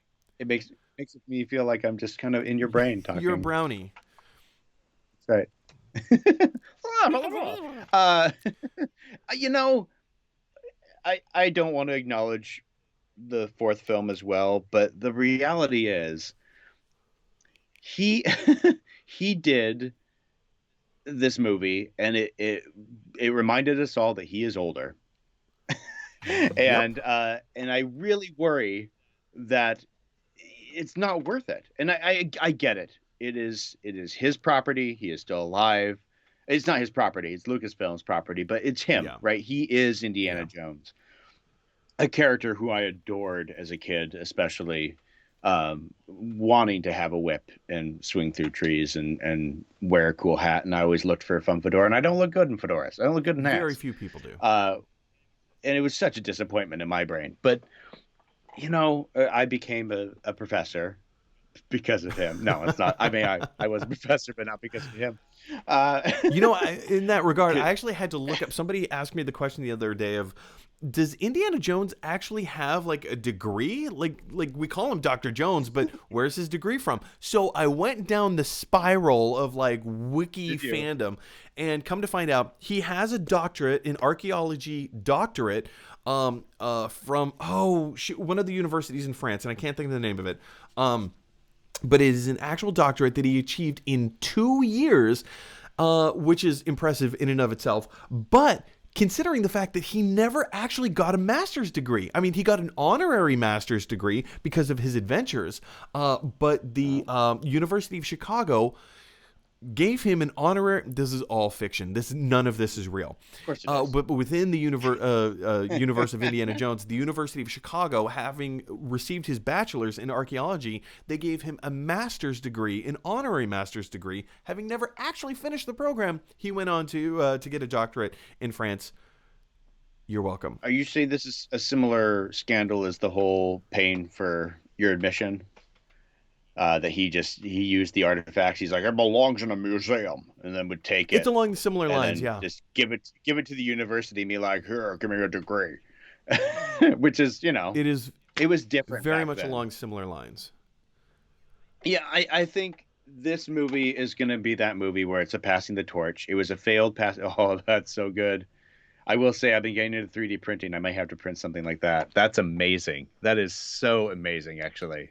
The more I'm looking at that, that's impressive. I still need to get the Sean Connery stones. I mean, I'll do Sean Connery impressions all day long because that's amazing and lovely. And I will say, when I went to Petra, with the carving inside in the wall, I knew better. I knew that was not what was inside that doorway. And inside the doorway is just a giant cube that's been carved out. But I was hoping like in my brain, because that movie is so iconic and that look is so iconic. I get there and I'm awed and I walk through the doorway and it's nothing but part of me. There's a small part of me that was really hoping that movies were real. I think that the last movie tried to pass the torch and it failed miserably for so many reasons, the movie and the passing of the torch. I bet they're going to try again, or if they're smart, they will, in a sense, bury it. They're gonna say the final Indiana Jones film and mean it this time, and then maybe in 25 years we'll get a reboot, and please not earlier. Here's my theory. This will be the final film for Harrison Ford, and this will be the final film for a while. But I have a feeling that in less than 5 years after this movie comes out, if it does come out, that's a huge point. if, because like there have been absolutely no detail. First of all, I think everybody wants Indiana Jones in the haunted castle. I think that's what we all want to see, because that was a script that was actually written, and it was alluded to briefly in Last Crusade. Last Crusade. Briefly, but not really. Tapestries. All right, go ahead. A Scottish accent he cannot do. And I'm not just talking about Harrison Ford. What? Tapestry. I'm a Spaniard. I'm a Russian sea captain. Oh man, perfect. But I believe, this is my own personal speculation here, that after there is the next installment of an Indiana Jones movie, I have a strong feeling that they're going to turn it into a series. Indiana Jones, the series, I think, whether it's... But, they did that. Oh, and we had the Adventures of Young Indiana Jones. That's Young Indiana Jones. And if you cast a Chris Pratt, if you cast a Chris Pratt type, Because again, Mm. like everybody was going off of like, oh, we want Chris Pratt to play the role, and it never happened, and that's fine. But if you get like somebody like Chris Pratt to don the fedora and to just kind of go off on his own adventures, side adventures that have nothing to do with the movies, you could do some pretty fun stuff. It's true. I think this is a really good statement about film and television right now as well. Harrison Ford is an older actor, and we have a very good population of older performers as actors. And I think, unfortunately, we are losing them fairly quickly, of sorts. And if we're lucky, that's not going to stick around. If we're lucky, we're going to get that sort of fade off in a very natural sense, and we're going to get some brand new people in. We got, I think, an age gap. It's here and there. I think that Timothy Chalamet is the next person who's young and up Yeah. and coming pretty strongly. I feel like we need to make sure we get an influx of younger actors before we cast them like Chris Pratt. Sure, he's got that style down, but also he's not a youngin either, and he's already in the older stages. It would Yeah. be nice to get some young blood in so that we could have a future Harrison Ford, 50 years from now, which is tricky to get because right now we're only refreshing from our 30 years ago generation, our I generation. agree. I would love to be in a new Indiana Jones movie, but Would you like to play Indiana Jones? oh gosh, I'd love to, but no, at the same time, I'm not the right person for it. I would much rather be a villain. I think Oh, the villains are villains are so much so more much better. fun, at least to portray. But I mean, yeah, I mean, if someone said, Eric, here's your whip, congratulations, you're the next Indiana Jones, I'm not saying no, to be very clear. Hello, work. Yeah. Oh gosh, if you said, hey, Eric, you're gonna hold this boom, and we'll pay you. Hey, go get coffee, we'll pay you. Yeah. Great. Okay, Yep. sure. That I can do. Sure. Easy. If that right now, why not? But in reality, gosh, it would just be fun. It'd be fun. I don't have any faith in this project at all, and I nothing has given me hope. So I kind of feel like we're going to get maybe a just kind of like obviously like one last hurrah with Indiana Jones with Harrison Ford. I think they're going to learn from their mistakes from the previous film and just Yes. make it fun, like do fan service and just make a fun adventure movie without it having to have some kind of moral or well, obviously, like there will be probably like some kind of a morality story to it, but without it being so heavy-handed and oh, knowledge was their treasure. Oh, give me a break. Yeah, Come on. but we're also in an age right now where appropriation is maybe not the best thing, and that's kind of what Indiana Jones does. Is he takes stuff and of old people's things and steals it in a really glorified, romanticized way. You wonder if this is the right story that can be told right now. And he is an antiquated character. It's why moving him forward in time with the last film didn't work. But of course, Harrison Ford's getting older. So my question to you is: we had Russians as the villain last time. Who do we get as villains this Depends time? on what time period Because it's set. it's not going back in time, that's for sure, unless he's literally time traveling. I mean, Bill and Ted no. style. I mean, are they going to keep it in the 50s? They could move forward to the 60s or 70s. What is, because he's It's marijuana. Marijuana's right? my favorite. Marijuana was their treasure. And he goes to Vietnam. And So he typically goes after religious artifacts, right? The Shankara stones, the Ark of the Covenant, the Holy Grail. he's going to go for the Quran this time. He's got to find the original. Well, if you want to talk about appropriation, that's a perfect artifact for him to go find. Right? It's like I like the idea of religious symbology in these films. That's something that we didn't get much of in the last one. In fact, it was completely devoid of any religious affiliation. Not that Yeah. Indiana Jones needs to have a religious affiliation, but I think that it's embedded into kind of the character of Indiana Jones, that this is his brand of archaeology, rather. Well, and artifacts were very religious based. Yeah. And so this is the era of finding all that stuff and going deeper.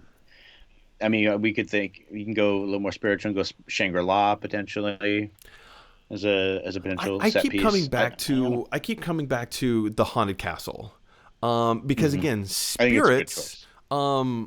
religious affiliation just by their spiritual nature, their ghostly natures. It turns into a ghost story. It delves into a very Yeah, different theme, and again, we can kind of have that appropriative separation a little bit, and just say, like, it doesn't have to be about any one particular culture or society. It can just kind of be like a weird spooky ghost story that's just fun, like Indiana Jones battling ghosts. I think could be really I love it. cool. And maybe it'll turn out to be like a really um fascinating episode of Scooby Doo, where it's like some guy behind, like, with arms and levers, and Like Dr. Jones. Like, what's that? Right over there, Doctor. I really don't want them to bring back Karen Allen. I feel like they have to reference her now because they got married in the last movie.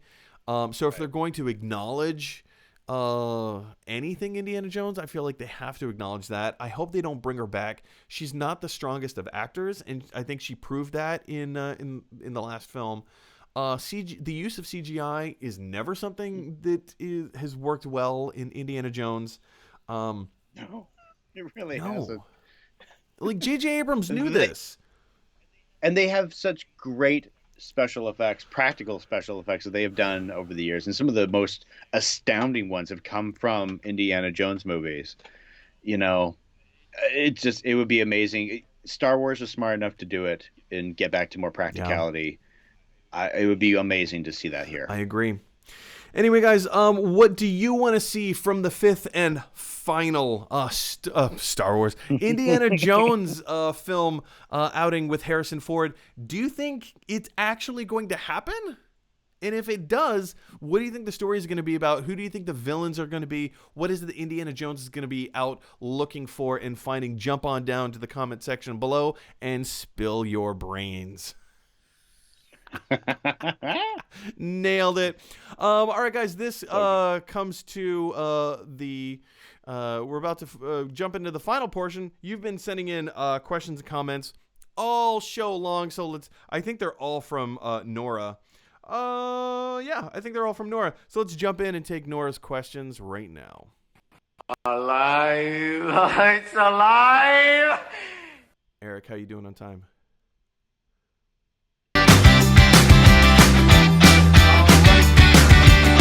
All right, you guys. Colleen, Nora.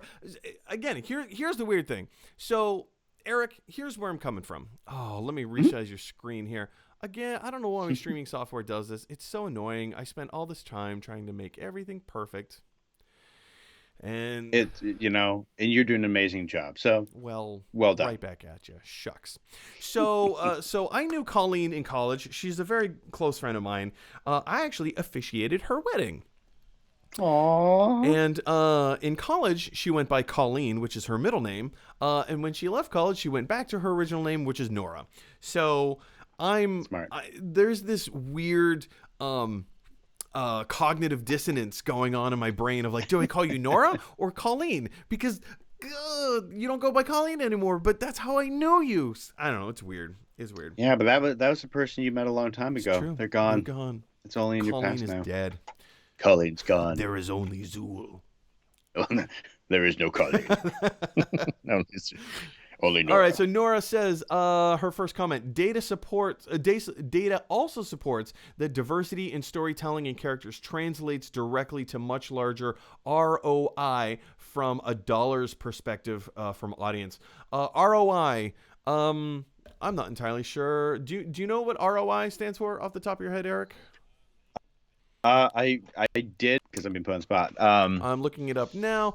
ROI, return on investment. On investments, return on Of investment. course. Yes. How did we Yeah. not catch that before? Especially when it's money It's related. true. I mean, there is so much data to support that, not just from, like, Yeah. an inclusive storytelling perspective and giving other people voices, but anytime that because it's a wider audience, you're appealing to a wider audience. So of course people are going to come out and give you their money. You know, we didn't talk about it. I'm sure you're going to talk about it soon. But there was the announcement, quote unquote, that they may be rebooting Firefly. I think that's Um, bogus. I don't think. I think it is too. But here's what I was thinking about recently about this. I watched it when it came out because there was nothing else on TV, and I enjoy sci-fi stuff. And I had fun with it, but I didn't love it. And it of course gained a cult following. But it's loved because it's new and fresh. It is something different. It is diverse in that sense. And there's this internal part of me that says, stop remaking stuff and make it new, because that's what really makes things successful. It's not just because it worked before, it doesn't mean it's going to work again, or it doesn't mean it's really going to make the real. You're going to make money because we're fans and we want to see it, but it doesn't mean we're going to enjoy it. And I think if you're willing to take a risk with your content and you're willing to be diverse, which I think Disney's been very clear. They're doing the shotgun approach. Here's everything we're going to do. I think there's a real potential win there. And if they're willing to put the energy to be new and fresh with their ideas, it's all the better win. And yes, if they do it enough and they trust themselves, the money will flow. I agree. It's so true. Nora says she didn't say that was just me clearing my throat. Well, I like what you. I was assuming when you cleared your throat, you're about to do an impression of her. Like, she says, and I quote. I'm not a huge fan of Star Wars for the fact that there is no real message, and there are so many plot holes. Star Trek is so much more culturally important and relevant because of the boundaries they pushed. For example, first interracial kiss, true. Star Wars was made by two white dudes in the 70s. It was one white dude in the 70s. Did we expect a lot from that? I think Spielberg was the other in reference that one. True. Well, yeah, I guess he was just a producer, I guess, correspondent, kind of thing. But yeah, that's true. Well, I mean, that's what Star Trek was always based on. Gene Roddenberry, and you can probably go into more detail about this, Eric, but I know that Gene Roddenberry, one of the structural integrity to Star Trek, which, fun fact, if it wasn't for Lucille Ball, Star Trek never would have happened. Lucy Ball. But I think even therein, Lucille Ball saw the value of telling these types of stories. Same thing with Twilight Zone. This is why I contend Twilight Zone is the greatest television show of all time. Not the current iteration, but the original 1959 Twilight Zone, because they were telling culturally relevant stories that needed to be told at that time. Same thing with Star Trek. Yeah, Star Wars is just fun. It's just entertainment. It's a popcorn movie. It totally is. It is the potato chip of sci-fi. It's got the action adventure that you want out of that sort of thing. And yeah, your best message is good versus evil. Mm-hmm. Maybe be a little more appropriate with your sister. It's actually I will say Star Wars has the question of what is family. And I think that's, if you want to go deep and get a little philosophical about it, I think that you could probably find some real good. What is a family, and who are you to your relationship? Well, there's also a lot of religious parallels as well. Like, I grew up Mormon, and I still practice Mormonism, and there was this huge theory in the late 90s that George Lucas, this theory happened only within Mormonism. George Lucas studied the Church of Jesus Christ of Latter-day Saints, ripped off the doctrine of the church, and created the Force. And that is where Star Wars comes from, is that it was that, Yoda and Obi-Wan Kenobi were Mormon missionaries. They're like other space age versions of Mormon missionaries who teach the gospel of the Force to someone who is ready to learn and accept the Force and is battling evil. And if you've noticed, there are no books of any kind within the Star Wars universe, and so your lightsaber is an allegory for the scriptures, kind of thing.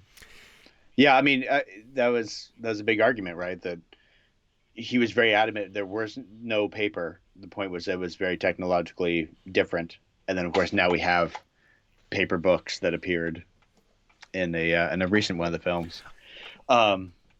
Yeah. Yeah. I like the idea, certainly. And like I said before, I'm much more of a fan of Star Trek than Star Wars, though a fan of both. But it is because of the moralistic aspects of what Star Trek allows. Right. But also, man, I love a good space battle. And Right? Star Trek has some great ones, but Star Wars knows how to do at least go and blow up the really big thing really well. But hey, Captain Kirk time traveled so he could save the whales. You know what?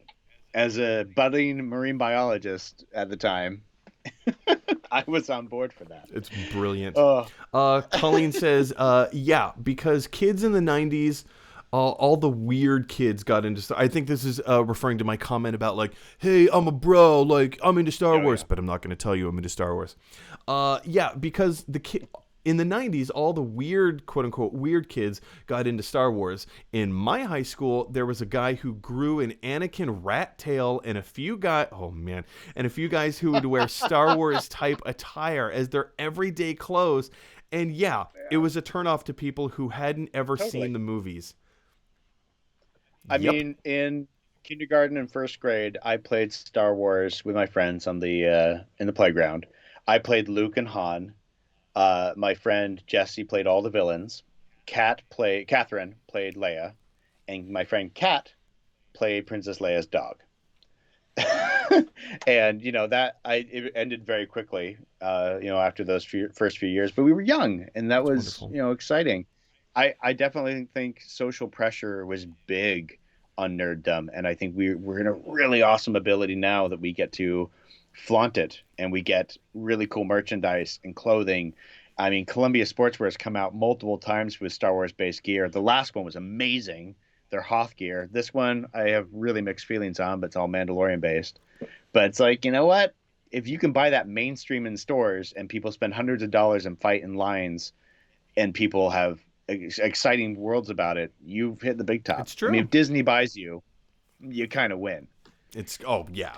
Well, except for the Muppets. I contend the Muppets is a property they know not how to handle.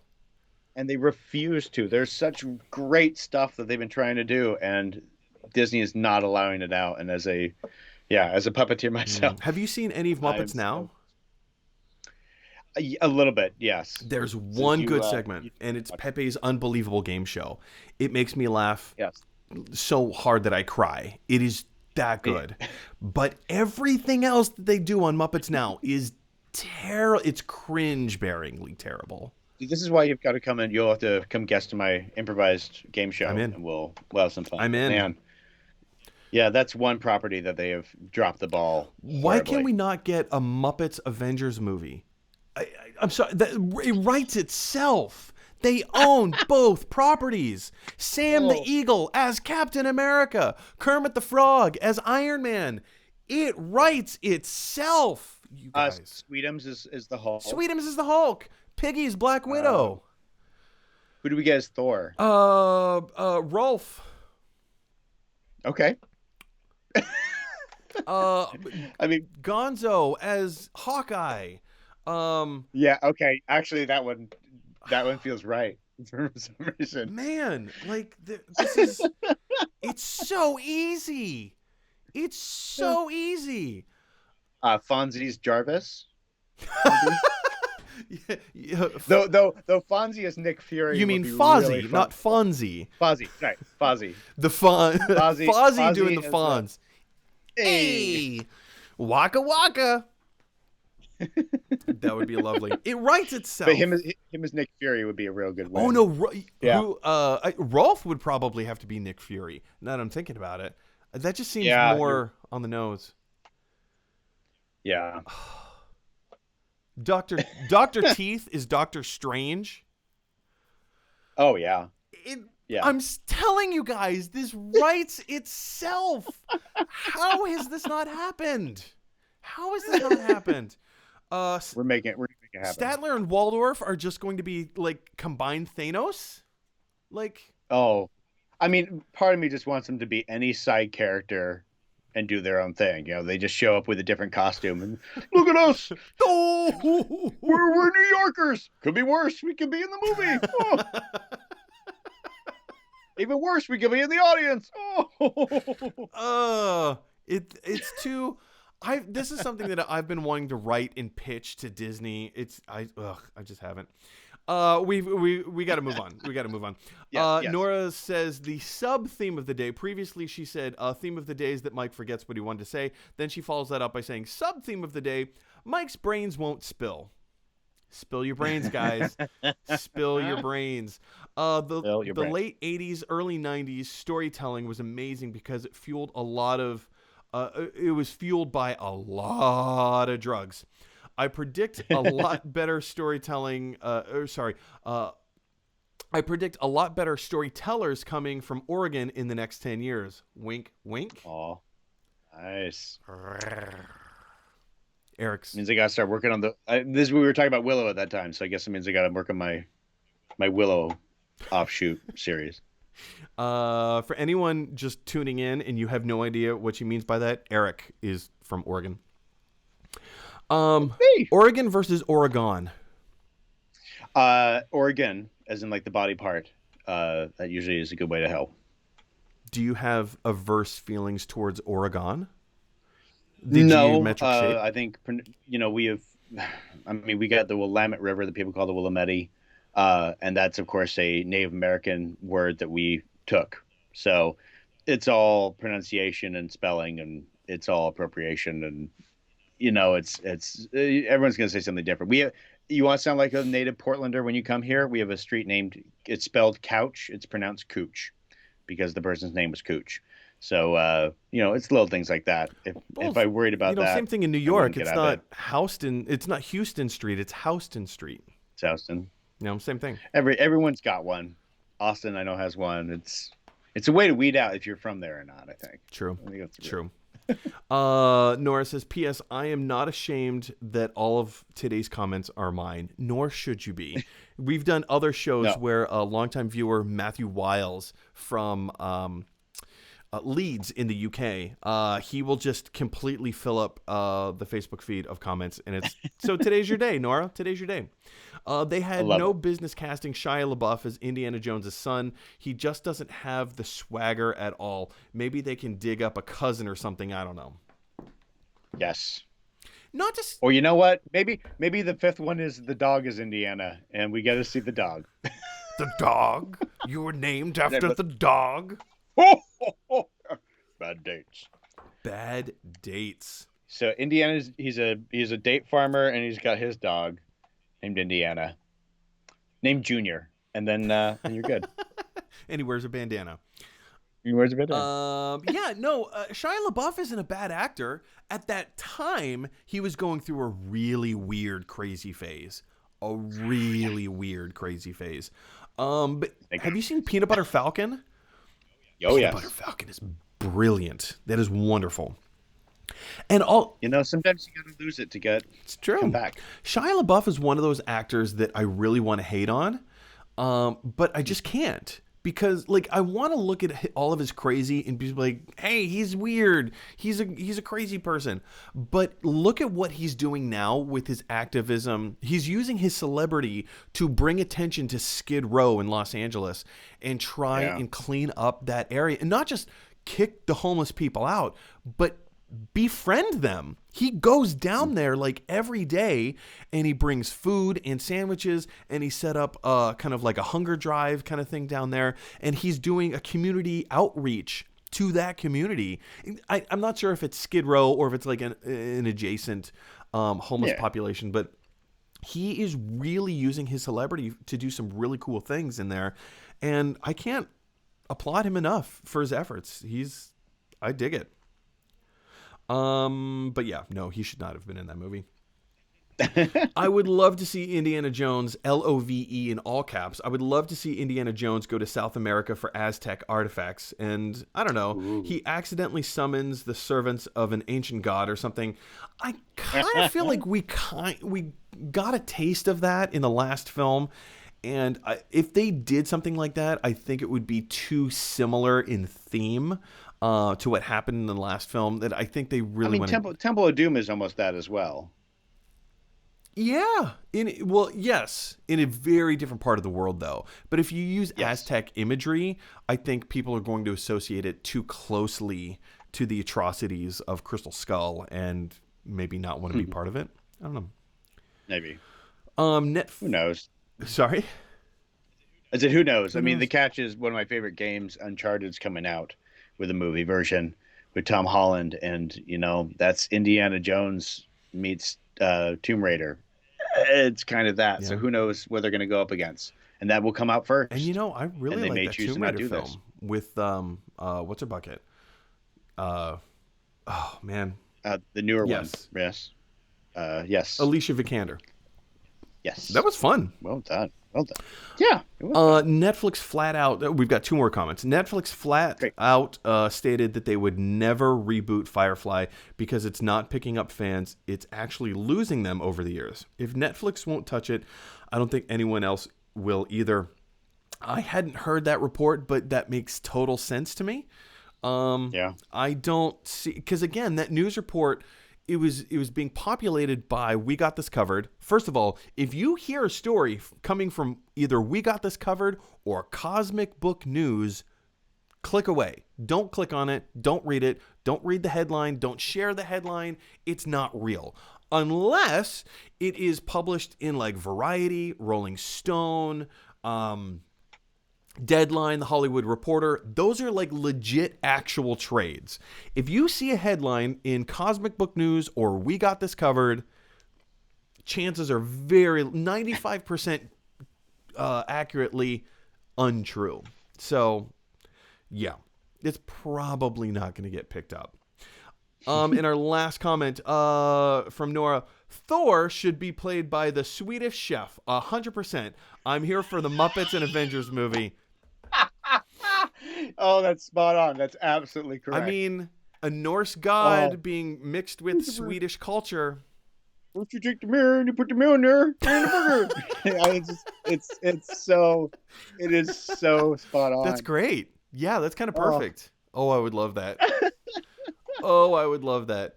And the advantage is that Marvel's expanded so well that there's so many characters to choose from. I'm gonna start making a list when we're done with this, just for fun, because Rizzo the Rat is Ant-Man. Who is Rizzo Ant-Man? the Rat? Can you imagine yeah. Rizzo being like teeny tiny and then like this massive gigantic rat? Pepe would be fun though. Pepe as would well. be really fun, yeah. But I think you're right. Rizzo's more mainstream than that. Oh. Man. It's so perfect. It's so perfect. And I've seen, like, if you Google the Muppet Avengers, like, you can see other fan art that other people have conceptualized and whatever. Scooter would be Spider-Man, maybe. Scooter Man. And actually, I think the fish guy, I can't remember his name. Throws fish would be a good Hawkeye. Oh shoot! What is his name? Maximilian or something like that. Oh, well, now I have to look this up. Look this up. Hold on. You go ahead and vamp for a second. Okay. I'll call. All right. So we have. What's another character? We do need a good Thanos. I hate to say it, but I feel like there's some great. The pigs from Pigs in Space. One of them. Actually, is the pig. No. What am I thinking? We're talking Muppet movie here. We have to have a human playing a role or two. That's right, New Zealand. New Zealand. Oh, perfect. We need a human movie and villain human. So Thanos. Josh Brolin. I mean, why not? Why not? Just get Josh Brolin to come back and do it again. I mean, that or Ryan Reynolds, or he's in everything these days. There are so many possibilities with this, and I just, man, I don't understand why Disney has sidelined the Muppets the way that they have, and they just refuse to give them like any good outlet.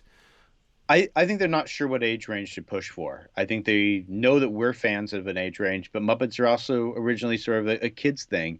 And I don't think they're hitting a happy medium. I think they're trying to hit both at the same time, and it's failing. Yes, it is ostensibly targeted towards like a kid demographic. But let's go back to what Jim Henson had to say originally, like when he created all the different things. Sesame Street was for children. Fraggle Rock was for teenagers, and the Muppets were for adults. I mean, yes, they're all for kids, but we watched them. Yeah, totally. I don't know. I wish, by the way, I could go up and get my Funko Pop. I've got one of Henson and a little Kermit puppet. Oh, beautiful. It's really cute, but it's upstairs at the moment. Beautiful. But, yeah. Well, this ends the show. Not with a bang, but with a whimper. Can we just please have the Muppet Avengers?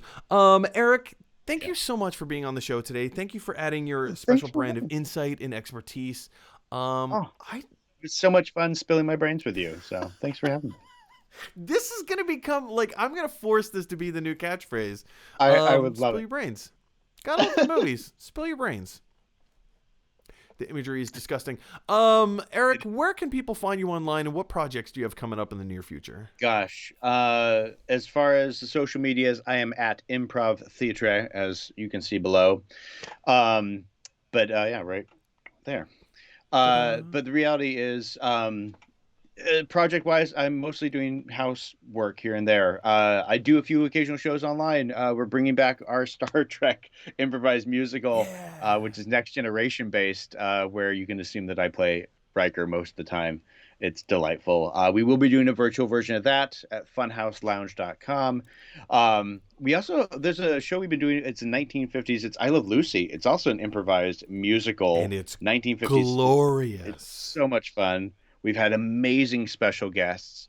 The next one will be New Year's Day in the evening, Pacific time. But we may have a very impressive in the improv world guest or two joining us very shortly. Ooh. So keep an eye on that. That's at Babe Improv. Any hints as to who these impressive guests might be?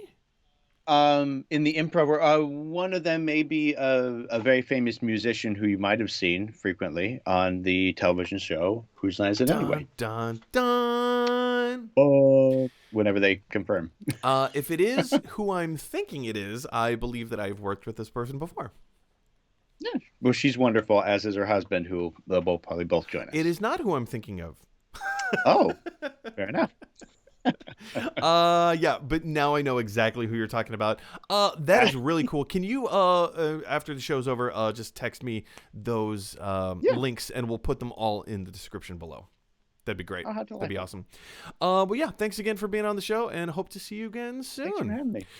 And thanks for being all nerdy with me on a nice little snowy and rainy morning, depending on where we're at. This is true. Opposite sides of the time travel spectrum. You guys, if you like this video, click like. If you really like this video, click subscribe. And if you really, really like this video, click share. Because that is exactly what New Zealand from the Muppets would want you to do. All right, guys, I'm Mike Brown, host of Gotta Love Them Movies, your daily dose of movie news. Thanks so much for joining us today. You guys, we live in a weird, crazy world where everybody has their own thoughts and opinions, and sometimes those thoughts and opinions clash. So if you have an opportunity to infuse a little bit of kindness in the world, please take that opportunity. If you have an opportunity to speak kind words to each other, please take that opportunity. And of course, in the words of Bill and Ted, be excellent to each other. I'll see you guys tomorrow. We're talking about Marvel!